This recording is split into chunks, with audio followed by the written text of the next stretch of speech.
What is this is FY 213. I will call this hearing to order, and the subject of today's hearing is the FY 2013 DOE budget, and we only have one witness today, and that's Secretary Chu, and we appreciate very much your being here with us this morning, Mr. Secretary. We certainly have a lot of questions, and we look forward to your comments as well. And at this time, I'd recognize myself for an opening statement. I would start off by simply saying that I think just about everyone agrees that America's air quality is among the best in the world. And there's no question that the Obama administration is totally focused on transforming the energy delivery system in America. And the reasons given for that are, number one, to make the air quality even cleaner, and number two, Ms. Jackson and others frequently talk about regulations create more jobs. And I might also say that I've never ever seen an administration go after one industry the way this administration is going after the coal industry. President Obama, when he was campaigning, was in San Francisco, and he said they can build coal plants, but they'll go bankrupt. And even you've made comments about how bad coal is, and many other people in the administration, and you know that's fine. That's your all's views, and many of us disagree with that. And from looking at the budget that you've proposed, you're asking for an increase, I guess, about $856 million. And in a scheme of things, that's not that much money. But we have a $16 trillion federal debt, and any kind of increases are significant in today's atmosphere. And when I look at that budget, when I read that budget, it appears to me that America is moving as fast as it can to adopt the European model for energy production. And I recently have read a number of articles about the things that are going on in Europe. We know that in Spain, they place great emphasis on wind energy. They have an unemployment rate of 22%. There was the study from Juan Carlos University that talked about for every green job created, there was a loss of 2 jobs in traditional industries. And one of the things that I find most disturbing about this, it looks like EPA is setting the energy policy for America. Now, the most comprehensive regulation coming out of EPA relates to utility MACT. And Ms. Jackson has never been able to give us a total cost. In fact, no one's been able to give us a total cost. Outside experts have testified that it would be up to $90 billion. But EPA said that they could expect to close maybe 14 gigawatts of coal plants, and even NERC is saying that it'll be more like 36 or 59 gigawatts. And NERC has also, in a November report, indicated that reliability is going to be a serious issue.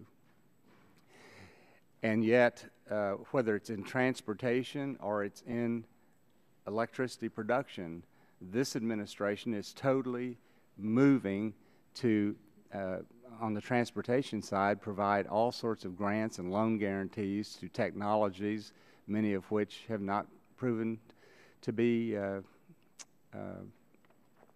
able to deliver. Solyndra.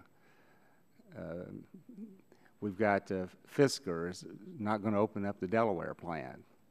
We've got A123 battery systems that are closing, that are reducing their employment. And my time is running out here, but I was just reading some of the headlines in Europe. EU faces 20 years of rising energy bills. Wind and solar subsidies drying up in Europe. Wind turbines in Europe do nothing for emission reduction goals. Germany's rising cost of going green. Czech electricity grid company ready to block German wind power. And so my whole point is that this administration is moving so fast and so determined to transform the energy sector in America that I don't think they're giving adequate consideration to the consequences of that. So that's what I'm, as one individual representing 700,000 people, am most concerned about. And my time has expired, so this time I'd like to recognize Mr. Rush for his 5-minute opening statement. Thank you, Mr. Chairman, and thank you, Mr. Secretary, for being here. Mr. Secretary, it's always a pleasure to have you appear before this subcommittee. And I want to take a moment just to commend you for your knowledge, your expertise, and your leadership in directing this important agency at such a critical time in our nation's history.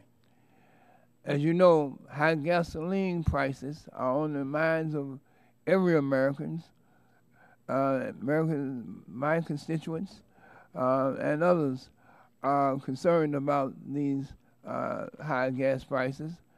And although we all understand that fuel prices are influenced by a variety of geopolitical factors, to hear my Republican colleagues tell it, it's the president and his energy policies that are contributing enormously to these sky-high prices. And of course, Mr. Secretary, you and I will agree that it does not explain, their position does not explain why gas prices skyrocketed from just over $1.50 a gallon in 2001 when President Bush took office to just under $4 a gallon in the spring of 2008 before the Bush recession took our economy over the cliff.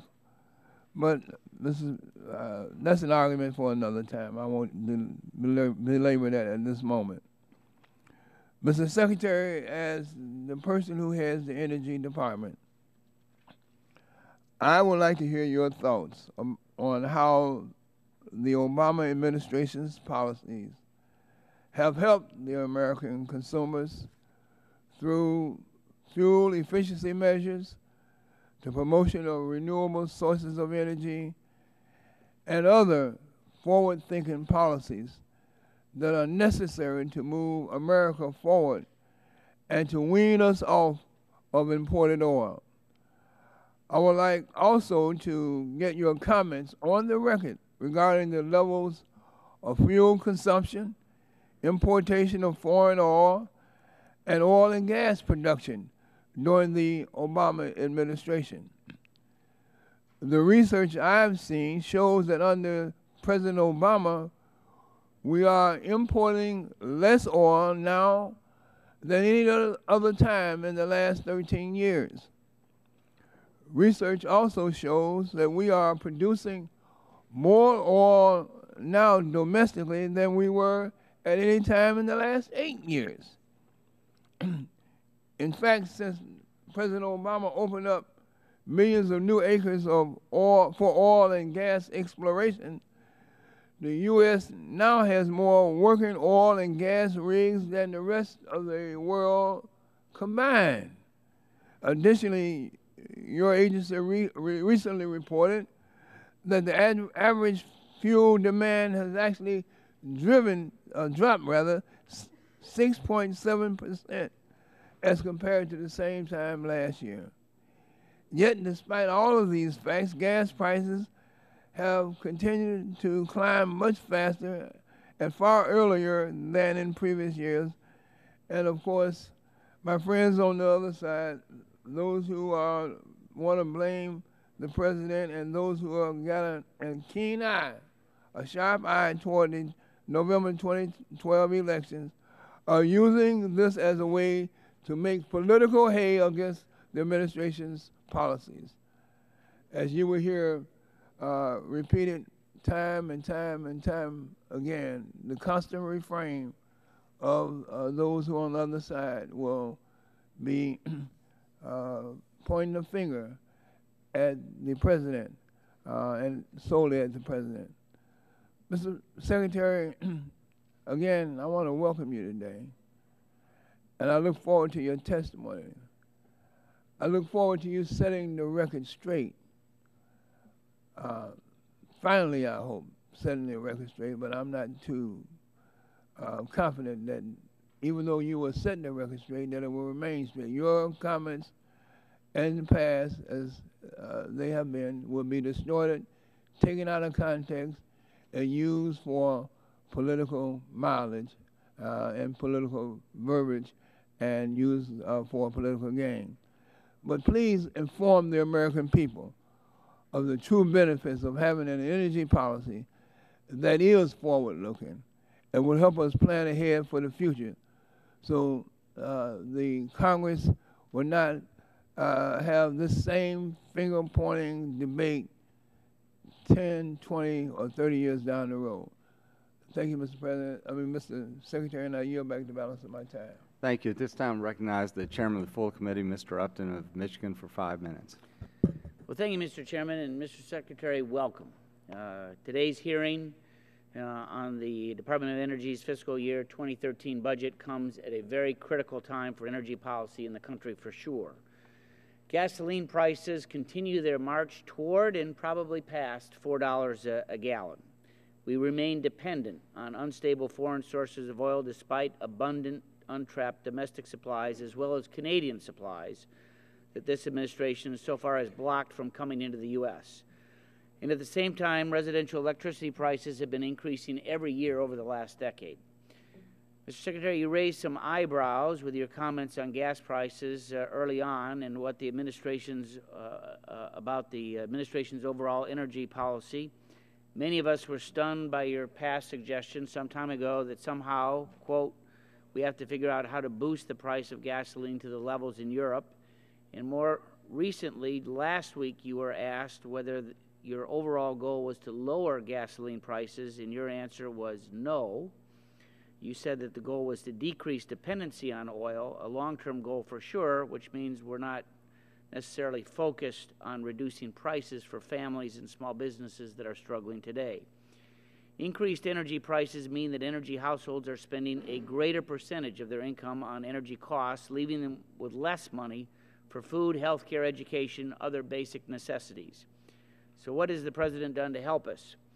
Well, he twice rejected the Keystone Pipeline project and the job creation and secure energy supplies that it would deliver.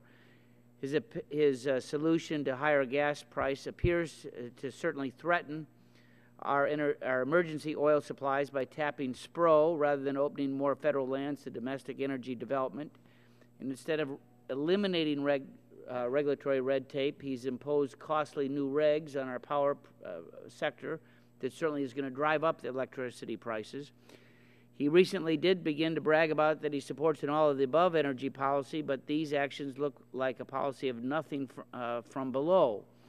Oil production opportunities remain blocked, layers of new federal regs contemplated for natural gas development, costly rules designed to squeeze out coal, and the saga of Yucca Mountain, halting development of a long-term repository and raising questions about our long-term nuclear prospects. So the President's proposed FY13 budget for DOE is not all of the above. Rather, it seeks to transform energy portfolio based on unproven and more expensive alternatives. Certainly, his budget proposes to slash funding for proven energy resources such as coal, nuclear, hydro, while significantly increasing funding for high-cost, high-risk energy alternatives. And although many of us do support alternative energy sources, they're laudable goals, there is a place for research for sure, but the questions that are placed as to whether or not they really produce a healthy overall economy. So we welcome your testimony today. We look forward to your answers, and I yield the balance of my time to Mr. Barton. Thank you, Mr. Chairman. And Secretary, it's always good to see you. We'd love to have you come before us and give us your views on the state of the Department of Energy. Today we're going to talk about DOE's budget. We saw that the total budget request by the President was a little over $27 billion, and just coincidentally, I saw that overall the Obama administration last year spent over $24 billion on alternative energy projects. It's obvious that some of that money hasn't been too well spent. I continue to be concerned about Solyndra. I continue to believe that that project has been mismanaged by your department. I am going to ask you some questions when I'm allowed to. What changes, if any, have been made in the management of the loan guarantee program? It's obvious that mistakes have been made, and I think some laws have been violated with regards to the subordination situation. But I would hope that you'll be able to tell me that things are being corrected and those practices of the past won't happen again. But we're always glad to see you, sir, and we look forward to your answers. I would yield to whoever I'm supposed to. If not, I'll yield back to the chairman. Gentleman yields back. This time I'd like to recognize the gentleman from California, Mr. Waxman, for a 5-minute opening statement. Thank you, Mr. Chairman and Secretary Chu. We're pleased to see you again at our committee. There are a lot of energy challenges that we're facing, and you're going to be asked about them by members of our committee, but the American people are concerned about high gasoline prices. And I think because of our dependence on oil itself, that is leading us to higher prices in gasoline. Now, oil is priced at a world market. And so even if we produce more oil in the United States, that's not going to lower the price of gasoline here because we have oil priced based on what the world price is.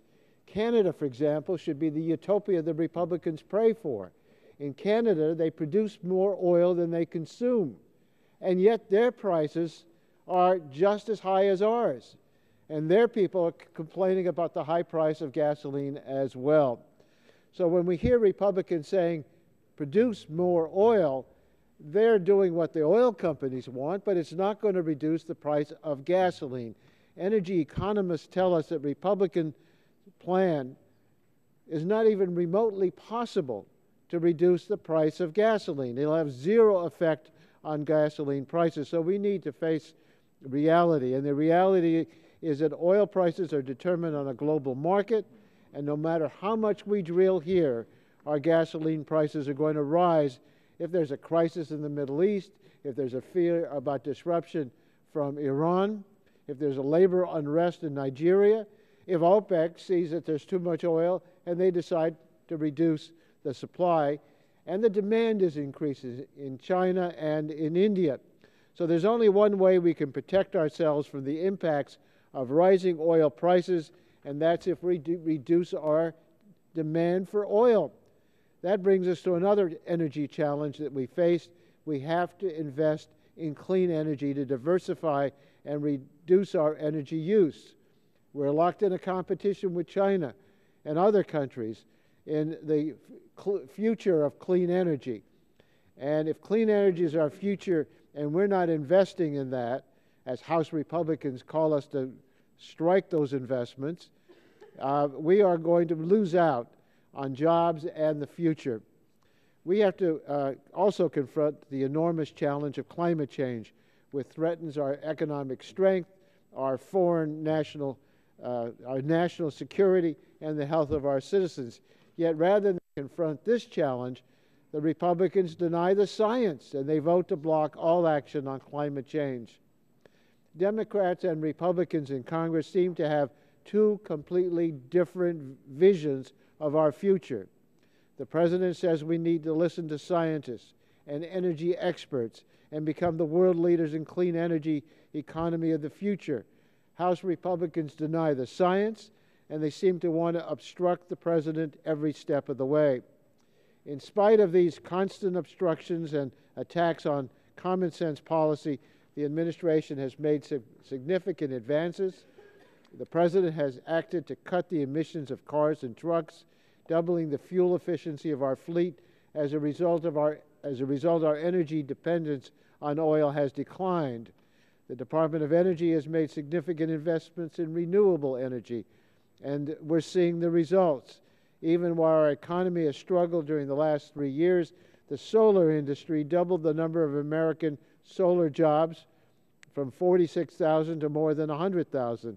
U.S. wind industry has added more than 35% of all new generating capacity over the past 4 years, second only to natural gas. The percentage of those wind components manufactured in the U.S. has more than doubled. The Department of Energy is looking at a weatherization program to improve energy efficiency of more than 750,000 homes across the nation. That's a savings for low-income families on average of $437 a year in heating and cooling costs alone. You won't hear much about these accomplishments from the Republicans. They're going to talk about Solyndra and Keystone. We'll hear the President's budget didn't include enough money for fossil fuels or nuclear power. We're not going to hear about real solutions from the Republicans. They're playing politics with this issue. We need to get on with the job of making sure America is less dependent on oil, that we have a future in the clean energy sector, that our consumers can face lower gasoline prices as we move away from our dependence on oil. I yield back my time. Thank you, Mr. Waxman. That concludes the opening statements, and as I said earlier, we only have one witness today, and that's the Honorable Stephen Chu, Secretary of Energy. And so, Mr. Secretary, you're recognized for 5 minutes for an opening statement. Thank you, Chairman Whitfield, Ranking Member Rush, Chairman Upton, Ranking Member Waxman, and members of the committee. Thank you for the opportunity to discuss the Department of Energy's FY13 budget request. To promote economic growth and strengthen security, President Obama has called for an all-of-the-above strategy that develops every source of American energy. The President wants to fuel our economy with domestic energy resources while increasing our ability to compete in the clean energy race. The Department's FY13 budget request of $27.2 billion is guided by the President's vision. Mr. Secretary, excuse me for interrupting just a minute. Mr. Rush said that he could not hear you. Is your microphone on? I'm wondering, actually, I've been having difficulty hearing you as well. If the person in charge of the audiovisual can crank it up the gain a little bit.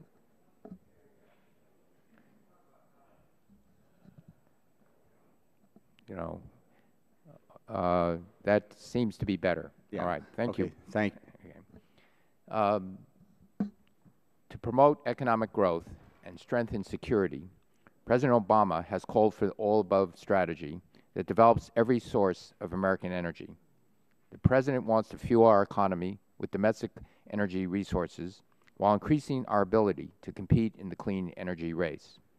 The Department's FY13 budget request of $27.2 billion is guided by the President's vision, our 2011 strategic plan, on our inaugural quadrennial technology review.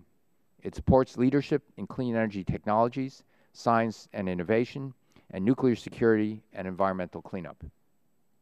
Decades ago, the Energy Department's support helped to develop the technologies that have allowed us to tap into America's abundant shale, gas, and I might add oil resources. Today, our investments can help advance technologies that will unlock the promise of renewable energy and energy efficiency. The budget request invests approximately $4 billion in our energy programs. It advances progress in areas from solar to offshore wind to carbon capture, utilization, and storage to smart grid technologies. And it helps develop next-generation biofuels, advanced batteries, and fuel-efficient vehicle technologies to reduce our dependence on foreign oil, which every day places a crushing burden on families and on our economy. As the President and I have said, there is no silver bullet. What we can and must pursue a serious, long-term, all-of-the-above approach that diversifies our transportation sector, protects consumers from the high gas prices, harnesses American resources, and creates jobs here and at home. That's exactly what this budget does. The budget request also invests $770 million in the nuclear energy program to help develop the next generation of nuclear power technologies, including small modular reactors. includes funding for continued nuclear waste R&D, which aligns with the recommendations of the Blue Ribbon Commission on America's Nuclear Future. As we move to a sustainable energy future, America's fossil fuel energy resources will continue to play an important role in our energy mix. The budget includes $12 million as part of a $45 million priority R&D initiative by the Departments of Energy, Interior, and EPA to understand and minimize potential environmental, health, and safety impacts of natural gas development through hydraulic fracking. The budget also promotes energy efficiency to help Americans save money by saving energy, and it sponsors R&D on industrial materials and processes to help U.S. manufacturers cut costs.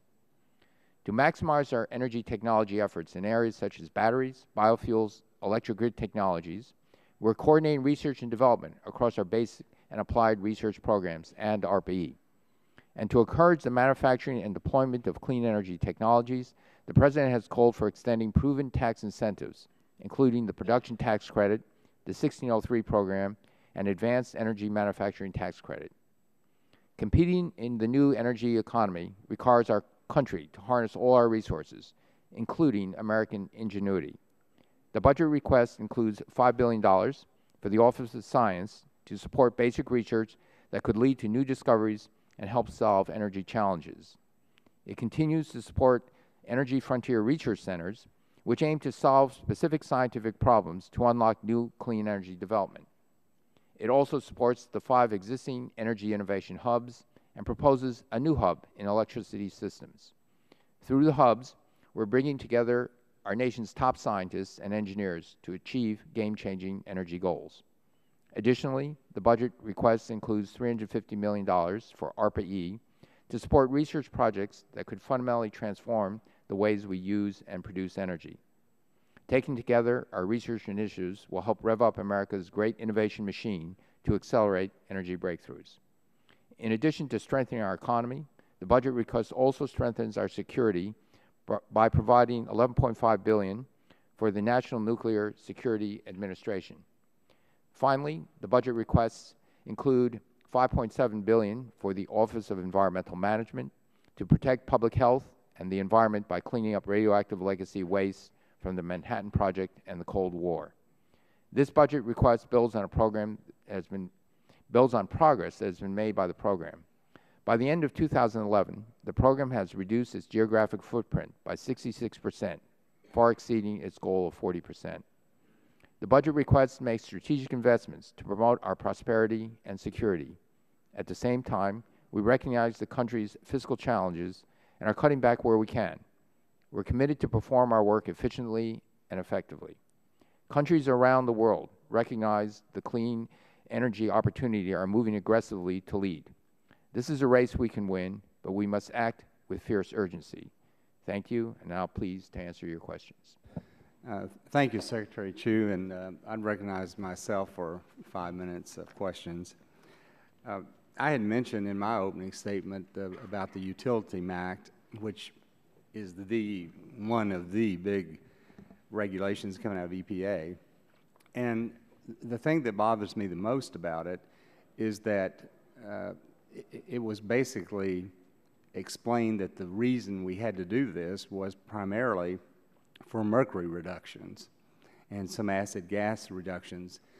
And whenever Lisa Jackson talked about it or anyone else, they talked about this is the reason, because we are going to save X thousands of people premature death and whatever and whatever and whatever.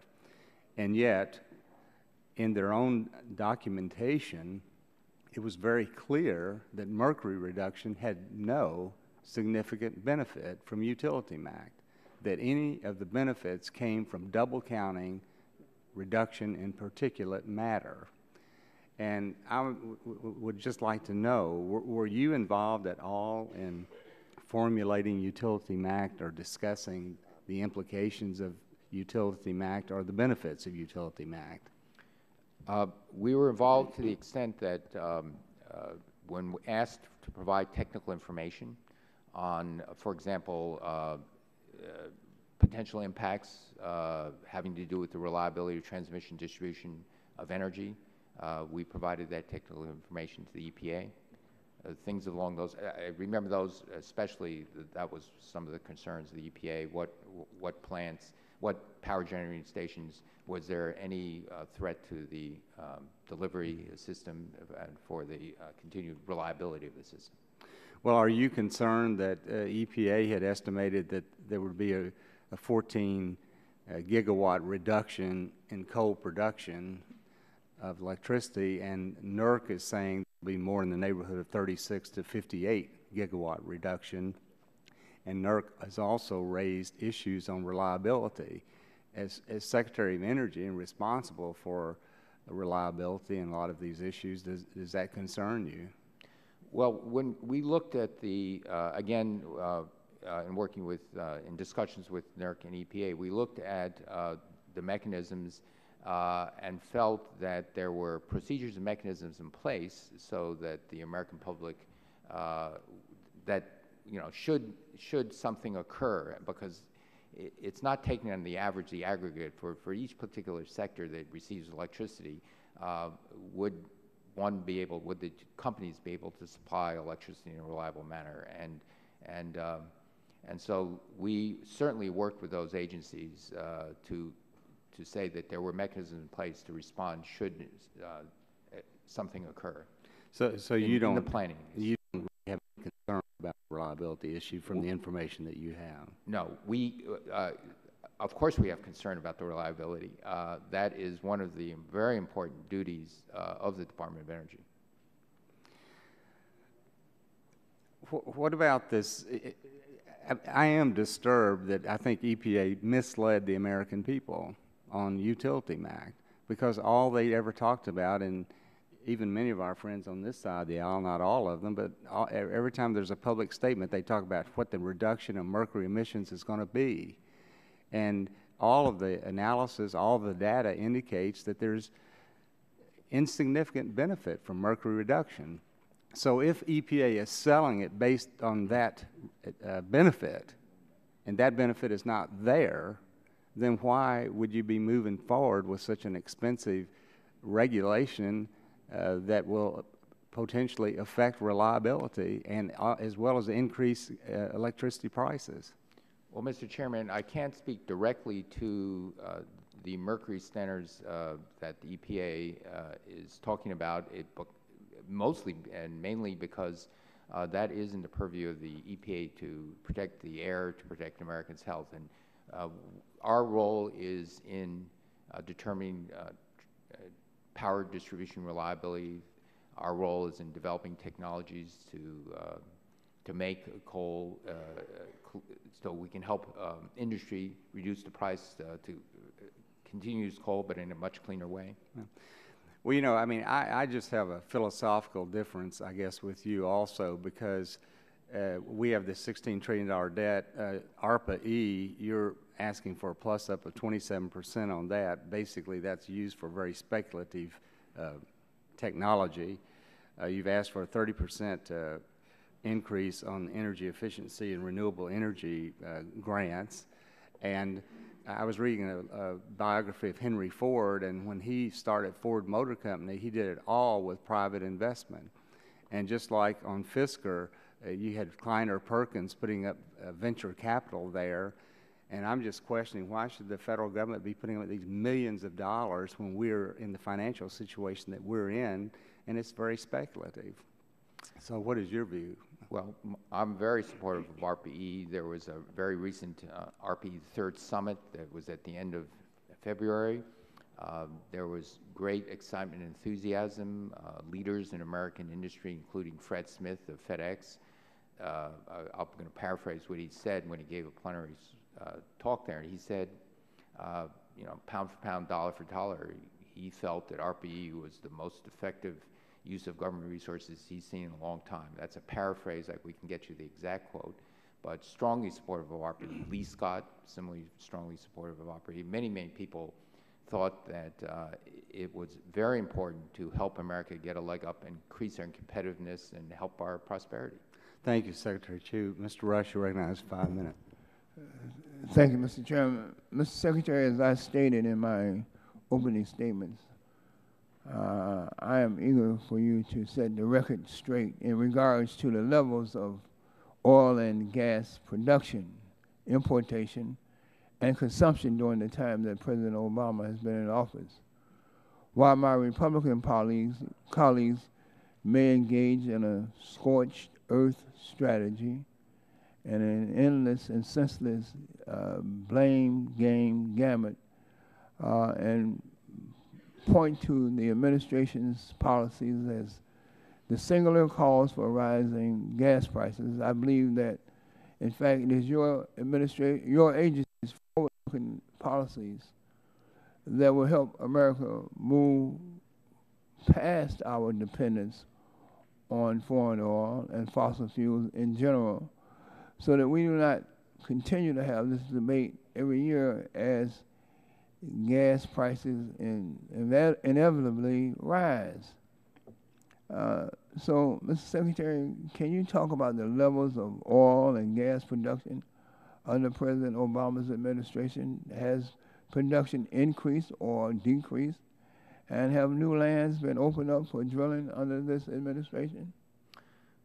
Well, Mr. Rich, as you yourself pointed out, in the last during the Obama administration, the production of petroleum liquids in the United States have increased. Now, I believe it's the highest it's been in over 8 years. Also, as you pointed out, the fraction of the oil we import has declined from 60% as a high. Now it's down below 50%, 48%, and are showing signs of further decline. This is very good because this means we're exporting fewer dollars abroad. And as we produce more oil here domestically, that's jobs in America, wealth creation in America. And so the administration is very supportive of this increase in gas and oil. Well, as it relates to the importation of oil, can you discuss the amount of oil that's being imported today as compared to before President Obama took office? Are we importing more or less oil from foreign countries under this administration? Well, we're importing less.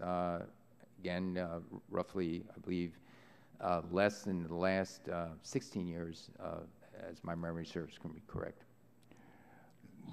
For the record, to straighten out the record, has American consumption of gas increased or decreased over the past year?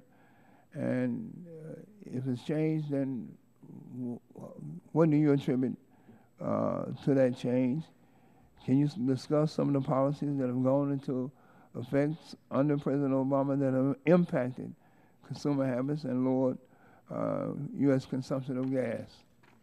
Are you speaking of gas as in gasoline or Yes, gas as in natural gas? Gasoline, I'm sorry.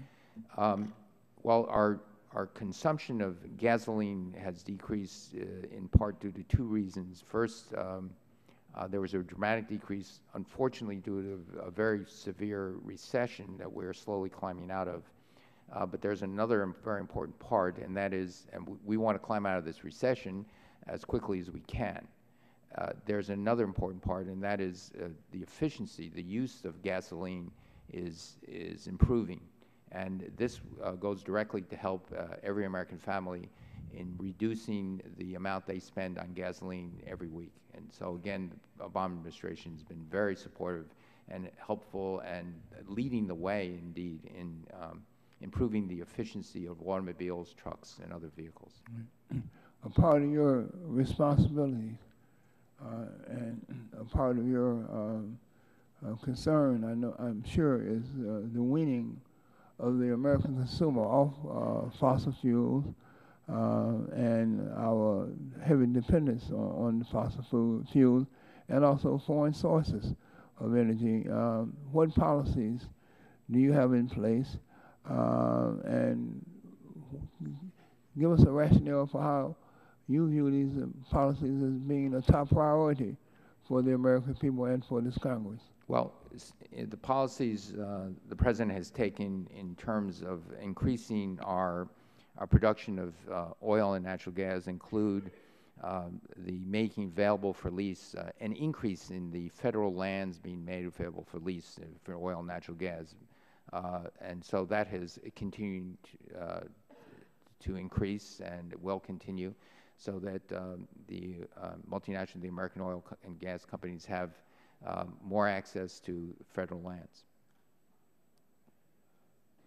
My time is up. Thank you, Mr. Rush. At this time, I recognize the gentleman from Michigan, Mr. Upton, for 5 minutes. Well, thank you, Mr. Chairman. Mr. Secretary, again, welcome. I learned literally in the last few minutes that apparently President Obama is personally weighing in on members of the Senate to vote no on the Keystone Pipeline Amendment, which is going to be an amendment as part of the highway bill today. And I'm not happy about that at all. I will say that, for the record, we passed that bill out of this committee a couple times with bipartisan support. We saw the same thing on the House floor. Are you weighing in at all with any senators on this amendment vote today? No, I'm not. I know it's been reported that oil production on federal lands has dropped 14% since 2010. And in reading from the Green Wire last week, let me just read a couple things to you here. Domestic oil production may be at an all-time high nationwide, but the increase is primarily occurring on state and private lands rather than on federal land and waters, where production appears to have dropped significantly in 2011. According to the most recent government data, production of natural gas on public lands and waters in fiscal 2011 dropped 11% from the previous year, according to the Interior Department. Oil production dipped nearly 14%. The reduction in oil production was most significant in the Gulf of Mexico, where it declined nearly 17% to 514 million barrels from 618 million barrels the previous year. And in a chart on oil and gas production on federal lands and waters, it appears that it's declined in oil by 100 million barrels from 2010 to 2011. Now, we agree that, sadly, because of our decline in our economy is the main reason why I think consumption has gone down. We didn't get the growth, we didn't have the jobs, we had to, I know in my state we had 38 consecutive months of double-digit unemployment. And but as I look at your own EIA, if you look out the next couple of decades, your department says that we will be using the same amount of gasoline in 2030 as we are now. I presume that in large part that's because we're going to have more energy-efficient vehicles, a whole number of different things that are there that, of course, we want. But demand can't be the only answer, and I guess my question is that with this oil production decline on federal lands, people understanding supply and demand, a report that you all put out just 2 or 3 weeks ago predicted that oil prices would hit $4.25 by Memorial Day. We're 1 penny away in my district from $4 gas, at least this last weekend. And some predict that we're going to hit $5 gas as early as perhaps the 4th of July. In large part, it's because of declining production, primarily on federal land. Would you not disagree? Well, Chairman, I first want to say that both I and the President and everyone in the administration wants very much to do what we can to lower the price of gasoline because it has severe effect on the pocketbooks of Americans. It affects American businesses. In terms of the federal lands production, what the government does, as you well know, is we lease land to oil companies, and it's up to them to produce the oil.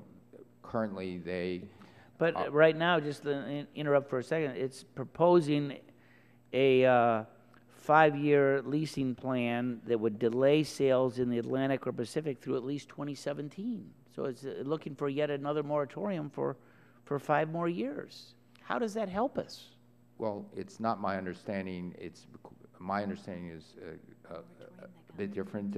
This is a plan that will be, for example, in the Gulf of Mexico, the federal jurisdiction being made available. 75% of the area in the Gulf of Mexico that is under federal jurisdiction, and so it's a plan to increase the leasing. Now, I was in the Gulf last summer, and I went out on a rig that was 120 miles off the coast of Louisiana. That day, they pumped 110,000 barrels. And looking out a couple miles away, there was another drilling ship that was there, and they were waiting for the permits, just waiting. They were spending Chevron. This was a Chevron rig. They were literally waiting for weeks and weeks, paying millions of dollars every day so that that ship wouldn't unanchor and go off to Brazil where they would never see it again. In essence, trying to tap the same vein that the Tahiti drill rig was drilling that particular day. And the frustration from so many folks there that the permits are not being approved, this new moratorium is there, knowing that a third of our oil comes from that region. You got Keystone, literally could be 1 million barrels a day at the end that otherwise will go to China. It just seems that we are turning our back on independence from the rest of the world that would clearly help our consumers as it relates to their own pocketbook. And I know my time has expired. I'll yield back. Thank you, Mr. Upton. At this time, I recognize the gentleman from Michigan, Mr. Dingle, for 5 minutes of questions. Mr. Chairman, I thank you for your courtesy. Welcome, Mr. Secretary. Delighted to see you here. I have a number of questions which I will ask that you to respond to by yes or no. It has been a year since your loan program office approved a loan from the Advanced Technology Vehicles Manufacturing Program. As you know, that program was created to provide the auto industry with incentives to build or expand manufacturing facilities here in the United States instead of taking those jobs overseas. Loan recipients such as Ford and Nissan have successfully built and expanded facilities in Michigan, Tennessee, Illinois, Kentucky, and other states. Question: is the loan program office working to streamline the approval process so that applicants can be assured they will not be waiting for years to find out if their application will be approved? Yes or no? The loan program is working to improve their processing in all aspects. Mr. Secretary, I will ask that you submit something on this for the record, and I ask unanimous consent that my letter with those questions and your responses be inserted in the record. Next question: has the loan program office implemented any of the recommendations of the Allison report to protect taxpayer dollars and to provide a uniform system for evaluating loan applications? Yes or no? We have actually begun to change over the past year and a half many of the things that the Allison report discusses. So we internally have been doing that, and we are reviewing all the things that the committee did. It's very valuable concentration, and we'll continue to improve our loan program. Now, Mr. Secretary, I'm very much concerned about this. The lack of funding for the Facility for Rare Isotope Beams, or FRIB, within the nuclear physics program. I'm told that the funds allocated for that program in fiscal year 2013 budget are not enough for them to start construction in this year. As of now, the program and the project is on time and under budget. Furthermore, the facility will generate 5,000 construction jobs, 400 permanent scientific positions, and have a $1 billion economic impact. I noticed that in other programs within the Office of Science, the President is proposing to increase funding for scientific projects overseas. I believe that we should first ensure that we're meeting our project obligations here at home before sending our money and scientists abroad. Do you agree with that? We are very supportive of IFRIB. We've asked for $22 million to continue this project going forward, and we hope that Congress votes and appropriates that money. And so we want this project to continue and going forward. With regard to this other project you spoke about, it's in a different part of physics, but the thing I do want to point out, it's an international collaboration, but 80% of the funds will be spent in the United States, both in national laboratories, universities, and in industries in the U.S. Now, Mr. Secretary, your department has already invested $50 million in FRIB project. I am concerned about the progress at FRIB. What is the commitment that the department makes with regard to FRIB? Are we going to let it sort of strangle on the vine, or are we going to see to it that it continues to be funded, even though this year we have not given them enough to commence the construction? Well, sir, as I said, we think that FRIB is a worthy project. We've asked for continued funding, and we hope that Congress allows us to have that funding, that we can keep this project going forward. Now, Mr. Secretary, you know I have great affection and respect for you, but you can't lay this one off on Congress. I'm talking about what the budget does and not what the Congress might do. Now, Mr. Secretary, FRIB will have national security implications and applications such as studying the detection of a nuclear weapon or dirty bomb detonation.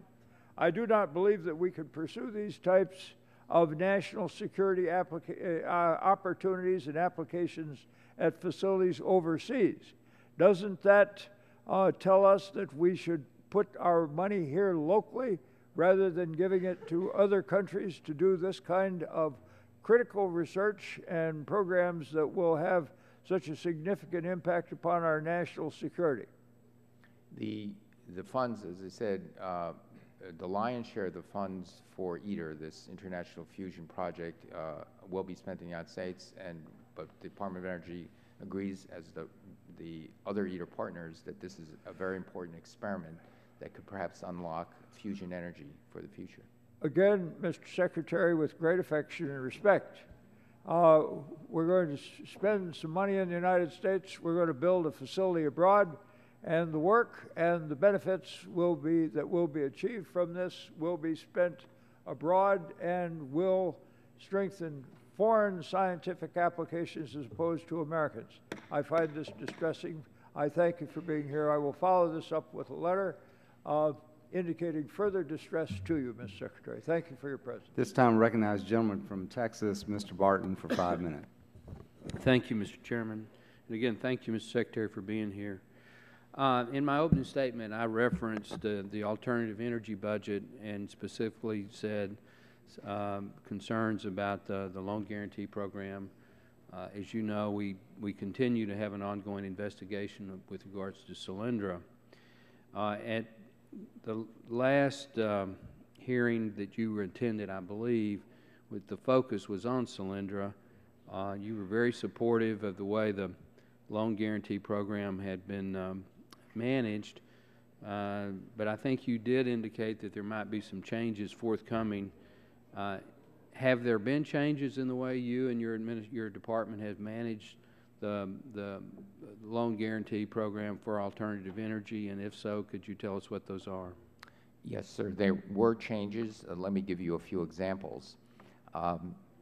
We know that sometimes the ecosystem, the economics of a particular industry, for example, in the case of Solyndra, solar photovoltaics, can change very rapidly. 40% decline in the price of solar modules, essentially a commodity in 1 year, 75–80% decline in 3 years. And one of the things we now do on a weekly basis is we look very, very closely at changing market conditions. We established a risk committee that includes people both within the loan program and outside the loan program, subject matter experts in the Department of Energy. Also, I now have a special advisor on financial matters that looks very closely at this, as again an independent set of eyes, to make sure that we monitor closely before future disbursements all the things that could affect the loan, including things outside the control of an individual company, like this very rapidly declining prices. Concerning this independent advisor you just referenced, has he prepared, and if so, could you present to the committee for our review a list of the additional loan guarantees and the status of those, and what, if any, of those might be in danger of following Solyndra and defaulting and going into bankruptcy? Well, I know that at least one other has since Solyndra, and I'm told that there are a number of others that are on the problem list. well, there are companies, again, as I said, which we watch very closely because of a wide range of issues. We also have to respect the confidentiality of any of the people that we've made loans to or commitments to make loans to. So Well, could that you we would. how about how many loans are on the what I think you call the watch list? That shouldn't be proprietary. Well, I don't have the exact number, but Is it a double-digit number? Is it, you know, is it between 1 and 10, 10 and 20? well, what we I don't again recall the exact number. I'm going to be briefed by my senior advisor Richard Kaufman on this matter, but this is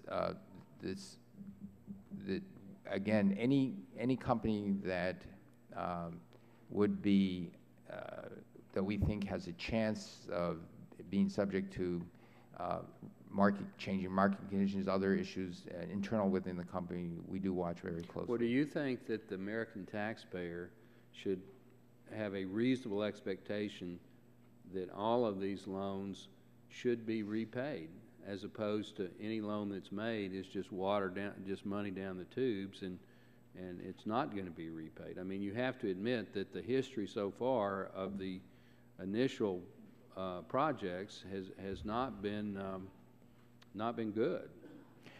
First, I do say that the American taxpayer has every right to expect that there's a reasonable chance of repayment of the loans we give out. I would also say that many of the loans we've given out have been very good successes.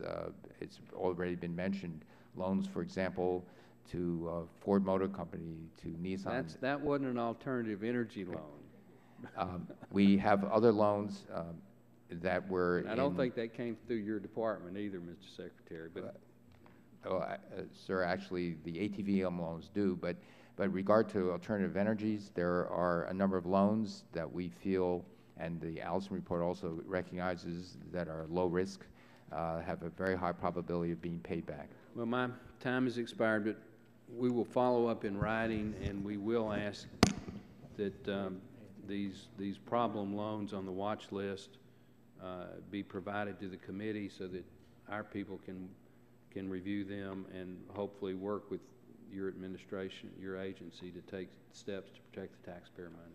Thank you. This time, recognize the gentleman from Massachusetts, Mr. Markey, for 5 minutes. Thank you, Mr. Chairman. Mr. Secretary, there are only 2 tools the President has to bring down gas prices right now. Deploy the Strategic Petroleum Reserve and get other countries in the world to use their Strategic Petroleum Reserves to help to put pressure on the marketplace. And 2, curbing excessive speculation in oil futures markets through the Commodities Futures Trading Commission. The SPRO has proven effective in helping to bring down prices, and we have plenty of oil in the SPRO right now, 700 million barrels. You have said, Mr. Secretary, deploying SPRO is on the table as an option. Senator Geithner, Secretary Salazar have said the same thing, that you've got it on the table.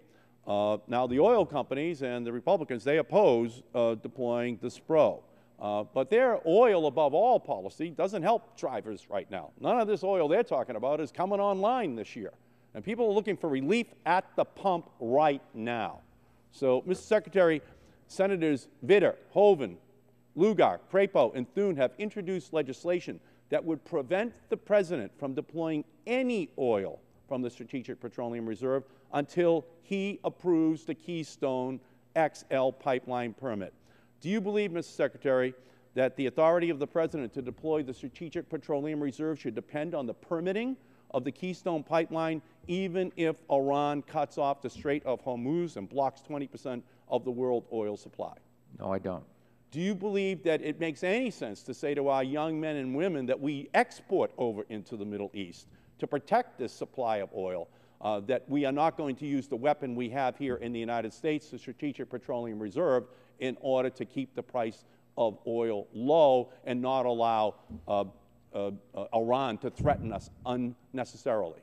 Well, as you noted, the administration has said repeatedly that the Strategic Petroleum Reserve is on the table, but it's a very complex issue. Right, but it would be a bad idea, would it not, to pardon? strip the president of his authority to use it unless he approved the Keystone Pipeline? I agree. Thank you. Now, on the CFTC, the Republicans have a bill that's come out of Agriculture Committee and come out of the Financial Services Committee that would stop all rulemakings that give the CFTC the authority on speculation, on margins, on position limits, on gouging, on protecting the public in the futures oil market, where so much of this is just speculation being driven up, driving up the price of oil. Do you think it's a bad idea to strip the CFTC legislatively of their authority to be able to protect against gouging in the marketplace?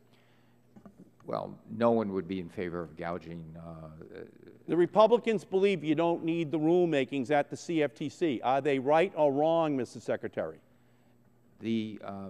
Everyone is very concerned. No, everyone is not concerned, Mr. Secretary. The Republicans want to strip out the authority of the CFTC to go against manipulation, to go against, to deal with these margin issues, to deal with the position limits. Is that a bad idea? Well, as I said, if you please let me finish, everyone is concerned about speculation unnecessarily driving the price of oil up. This is why the administration, and one of the things that can counter speculation is more transparent information, and this is why the administration is very focused on that. We need the SPRO, and we need the administration to have the authority to be able to crack down on the speculation, make sure there's more transparency and no game playing.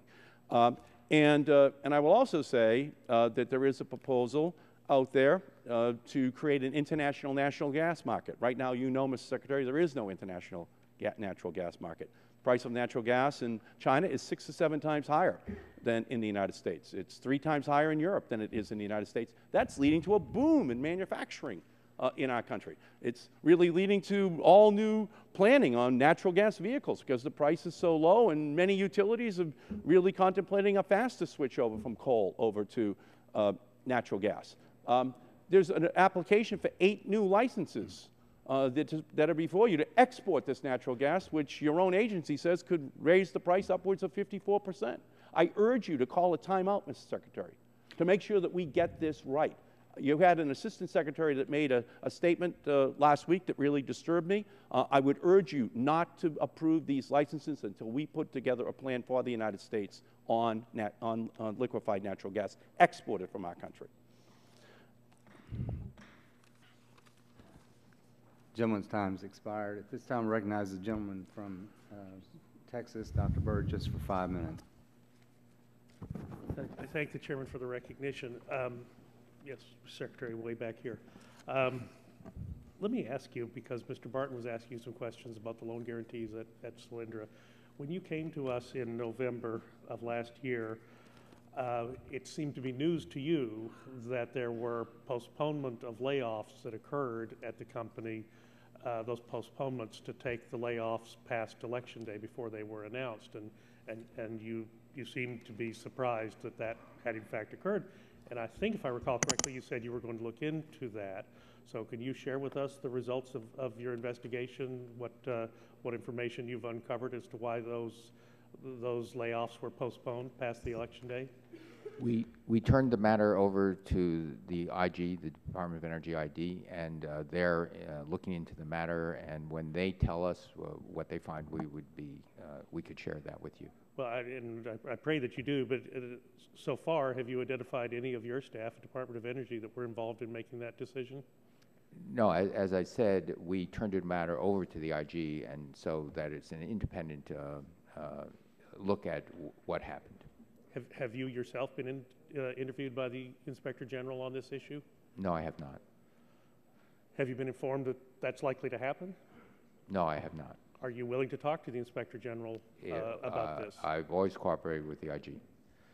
Let me ask you a question about the Allison report, and Congressman Barton was asking about the watch list. Can I just ask you, and I respect the fact that you're concerned about some proprietary issues, but would you provide to the committee or committee staff this watch list, provide the copy of the list to the committee?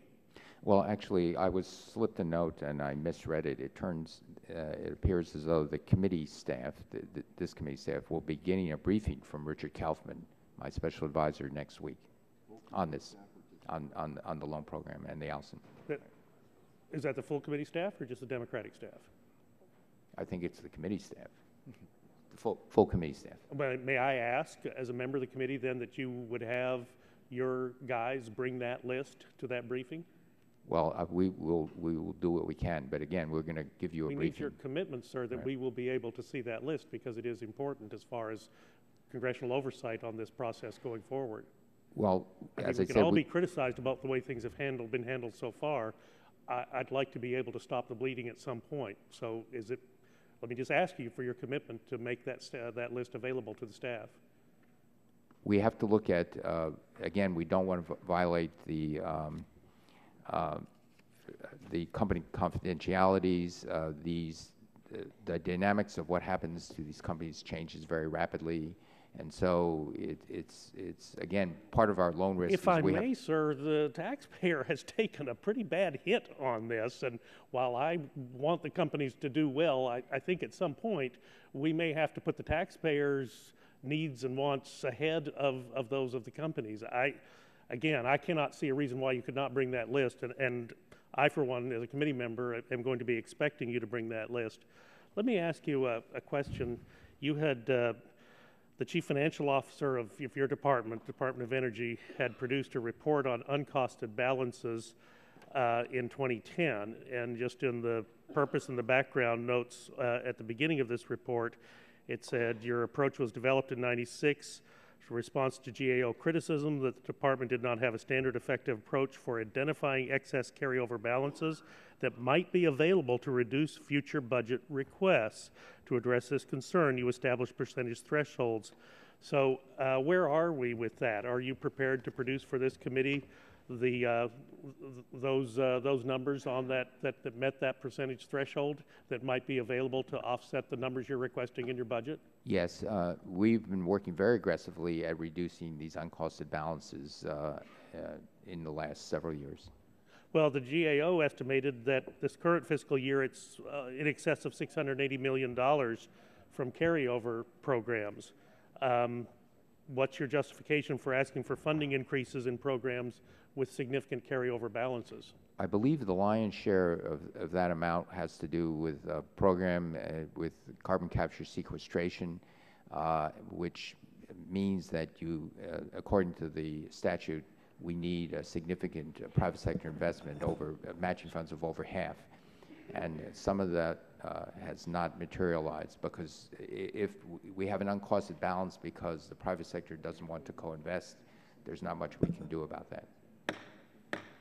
Thank Gentleman's you, time has expired. At this time, I recognize the gentleman from California, Mr. Waxman, for 5 minutes. Thank you, Mr. Chairman. Mr. Secretary, people are complaining about the high price of gasoline prices, understandably so. And we want to help. But do you see any short-term way to lower gasoline prices? As you said, everybody's concerned about the high price of gasoline and diesel fuel, and we do want to help in any way we can. But as the President has said, as I have said, there is no single magic bullet that can instantaneously do this. And so we work very hard, and all the tools at our disposal, the most effective tool is that we want to improve the efficiency and to diversify the energy we use in transportation. The boom in natural gas we think is wonderful because we now see and are very supportive and are helping offload some of the demand for petroleum onto natural gas used in transportation. We see great movement in heavy trucking and in delivery trucks, things of that nature. Well, the Republicans have said over and over again that we just need more oil. If we had more oil, we wouldn't have this problem. And then, of course, they go on to say it's the president's fault we don't have more oil. When the reality is we're producing more oil in the United States than ever before, and we're using less because of the greater efficiency in the automobiles. So if we had more oil, and the oil is priced at the world price, would that lower the world price? Well, the price of oil is very, very complex. It is certainly driven by supply and demand. It is also affected by uncertainty in the Middle East and several Well, occasions. if we produce more oil and OPEC decides to produce less, that won't help us. That'll hurt us. If we produce more oil and more oil is being demanded by China and India, the world is going to divert oil there as well. I mentioned in my comments earlier that Canada produces more oil than they use, and yet they're paying the same price for gasoline that we're paying. So it seems to me, and you made this point, that we've got to look beyond just producing more oil. We've got to look at using less oil. And the way to use less oil would be to invest in clean energy to diversify and reduce our energy use. Now, that's a tough challenge. The Congress should be helping you and the President to accomplish that goal. Instead, Republicans in Congress attack every proposal you and the President make, every idea you offer, every initiative you take. For example, battery manufacturing is an industry that's been dominated by Southeast Asia for decades. The United States has essentially no capacity. So the administration changed all that. And the way I understand you changed it is to use the Recovery Act to incentivize the development of manufacturing supply chain for vehicle batteries. And here in the United States, we have a domestic production of the Chevy Volt, an innovative, award-winning plug-in hybrid electric vehicles. But the Republicans seem to be rooting for failure. They're attacking GM on this groundbreaking product. Does it make sense for us to be rooting against American manufacturing at a time like this? No, of course not. We should all be rooting for very innovative products that could be sold worldwide, that would show industrial leadership and great wealth. That makes just so common sense. But this isn't the only example. The President proposed a clean energy standard to increase the amount of energy we get from renewable sources of energy as well as from nuclear and advanced natural gas plants, similar to what Mr. Barton proposed from the last Congress. And it's really an all-of-the-above strategy. But the Republicans don't even want to discuss this idea. The President proposed to eliminate unnecessary subsidies for the oil industry. Last year, the top 5 oil companies made $137 billion in profits. The price of oil is over $100 a barrel. With oil at such a high price, do we need to be giving out $4 billion in tax breaks for oil companies each year to have an incentive for them to drill more oil? Can you explain that to me? I don't believe the oil industry is doing very well financially, and they have a lot of incentive. They have a lot of incentive now, so we'd be better off repealing those subsidies and using that money to develop sources of clean energy that reduce our dependence on oil and move us forward to a clean energy economy, and yet the Republicans oppose that as well. I think the President's on the right track. I appreciate what he has been doing, even though Congress tries to frustrate him, and I applaud his statements about how we need to move forward in this regard. This time I recognize the gentleman from Illinois, Mr. Shimkus, for 5 minutes. Thank you, Mr. Chairman. Welcome, Secretary Chu. I love following my friend, Mr. Waxman, because for us to move in the clean energy world, we have to pay for that. Isn't it true, Secretary Chu, that you espouse European gas prices for the United States? I mean, briefly, yes or no? How are you quoted saying that it would be good for us to have European gas prices? At no time when I was Secretary of Energy have I ever said. Okay, prior to? Prior to that, I was. The answer is, we all know the answer is yes, and obviously that that's to move to a clean energy future based upon Americans paying more at the pump, which is the desire and the goal of this administration. I didn't want to go in that direction, but my friend from California empowered me to go. Let me move to reclaiming my time. I've got to go to. Give him time to answer your questions. I would like to reclaim my time. Mr. Secretary, if the D.C. Circuit rules against the DOE in pending Yucca Mountain litigation, will the Department abide by that ruling? Yes, it will. If the federal court orders you to pursue the Yucca application at NRC, do you have the staff to pursue it? If the federal court orders to do so, we will do so. Describe the funds that could be made available from the prior years to pursue the application. That I would This would include any carryover funds that were made available until expended, any unobligated balances from prior year's funds that may have been obligated but not spent and therefore subject to redirection. I would have to get back to you on the details. Would you do that for me, please? Thank you. As you hopefully know, this past Tuesday, the Board of County of Commissioners from Nye County, Nevada, unanimously sent you a letter notifying you of their consent to host the proposed repository at Yucca Mountain and requesting that you initiate the cooperative negotiations process recommended by the President's Blue Ribbon Commission. And I'd like to submit that, Mr. Chairman, for the record. Without objection. And will you meet with Nye County to initiate a cooperative negotiated process? Well, first, we're in the process now of reviewing the recommendations of the Blue Ribbon Commission. We'd also like to work with members of Congress in order to see, because the Blue Ribbon Commission has said very clearly that they would like to see Congress look at a revision of the Nuclear Waste Act. And so these are very important steps. I've got the Blue Ribbon Commission. We had a great testimony here with the commissioners. On page 48, it says the importance of the local communities. And so we have Nye County saying, we're ready to go into direct negotiation with you and looking at what you can able to afford to bring to the arena. On page 48, it says, this unwavering local support helped to sustain the project during periods when federal and state agencies had to work through disagreements over the issue. So the Blue Ribbon Commission really highlights the importance of local communities in saying, we will accept this nuclear waste.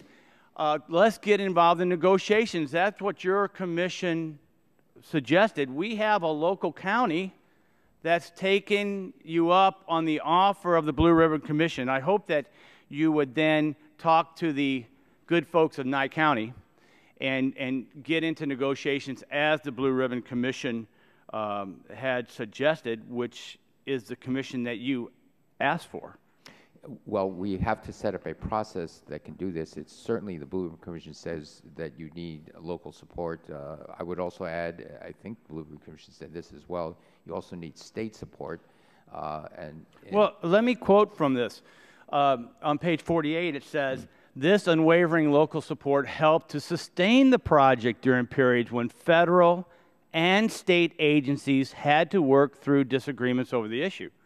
So the Blue Ribbon Commission said, Norway, Finland, Spain, local communities, very helpful in working through the disagreements from the states or the national government. I think that we have a local community that's fulfilling the intent as identified by the Blue Ribbon Commission. I would think that the Department of Energy would welcome that because the Blue Ribbon Commission said two things, right? It said that we're not disregarding Yucca. We have so much nuclear waste, we need a second long-term geological repository. Right. That's what it said. They did say that, and we welcome a local community support. So you'll welcome Nye County when they come visit you? Yes, very briefly answer. Again, I think we need to set up a procedure so that we can deal with this thing as rapidly as possible, and so... I would hope you'd consider Nye County. The gentleman from Texas, Mr. Green, is recognized for 5 minutes. Thank you, Mr. Chairman, and I regret our ranking member from California on our side is not here because I know this is not Ways and Means Committee, but I know California benefits from the high-tech industry and motion picture industry, and they've been pretty financially successful, and I don't know if we're going to take away their incentives for producing their products in our country like I hear all the time on oil and gas. I'd like to have those incentives continue. But let me ask you some questions about one specific question.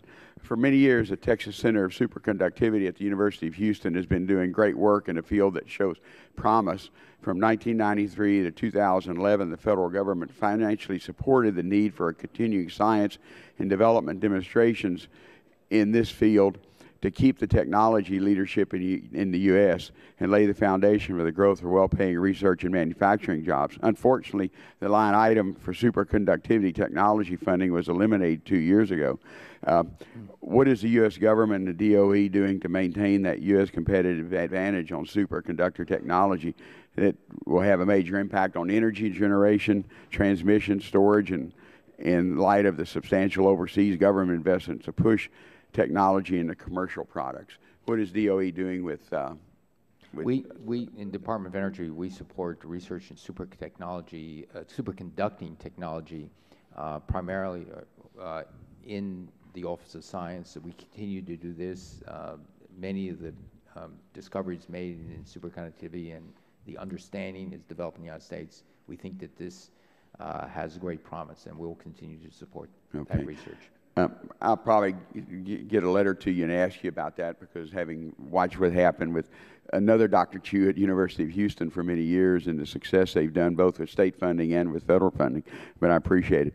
The President's FY13 budget includes an interagency study that the DOE, EPA, and U.S. Geological Service are partnering on to examine environmental and health effects of hydraulic fracturing.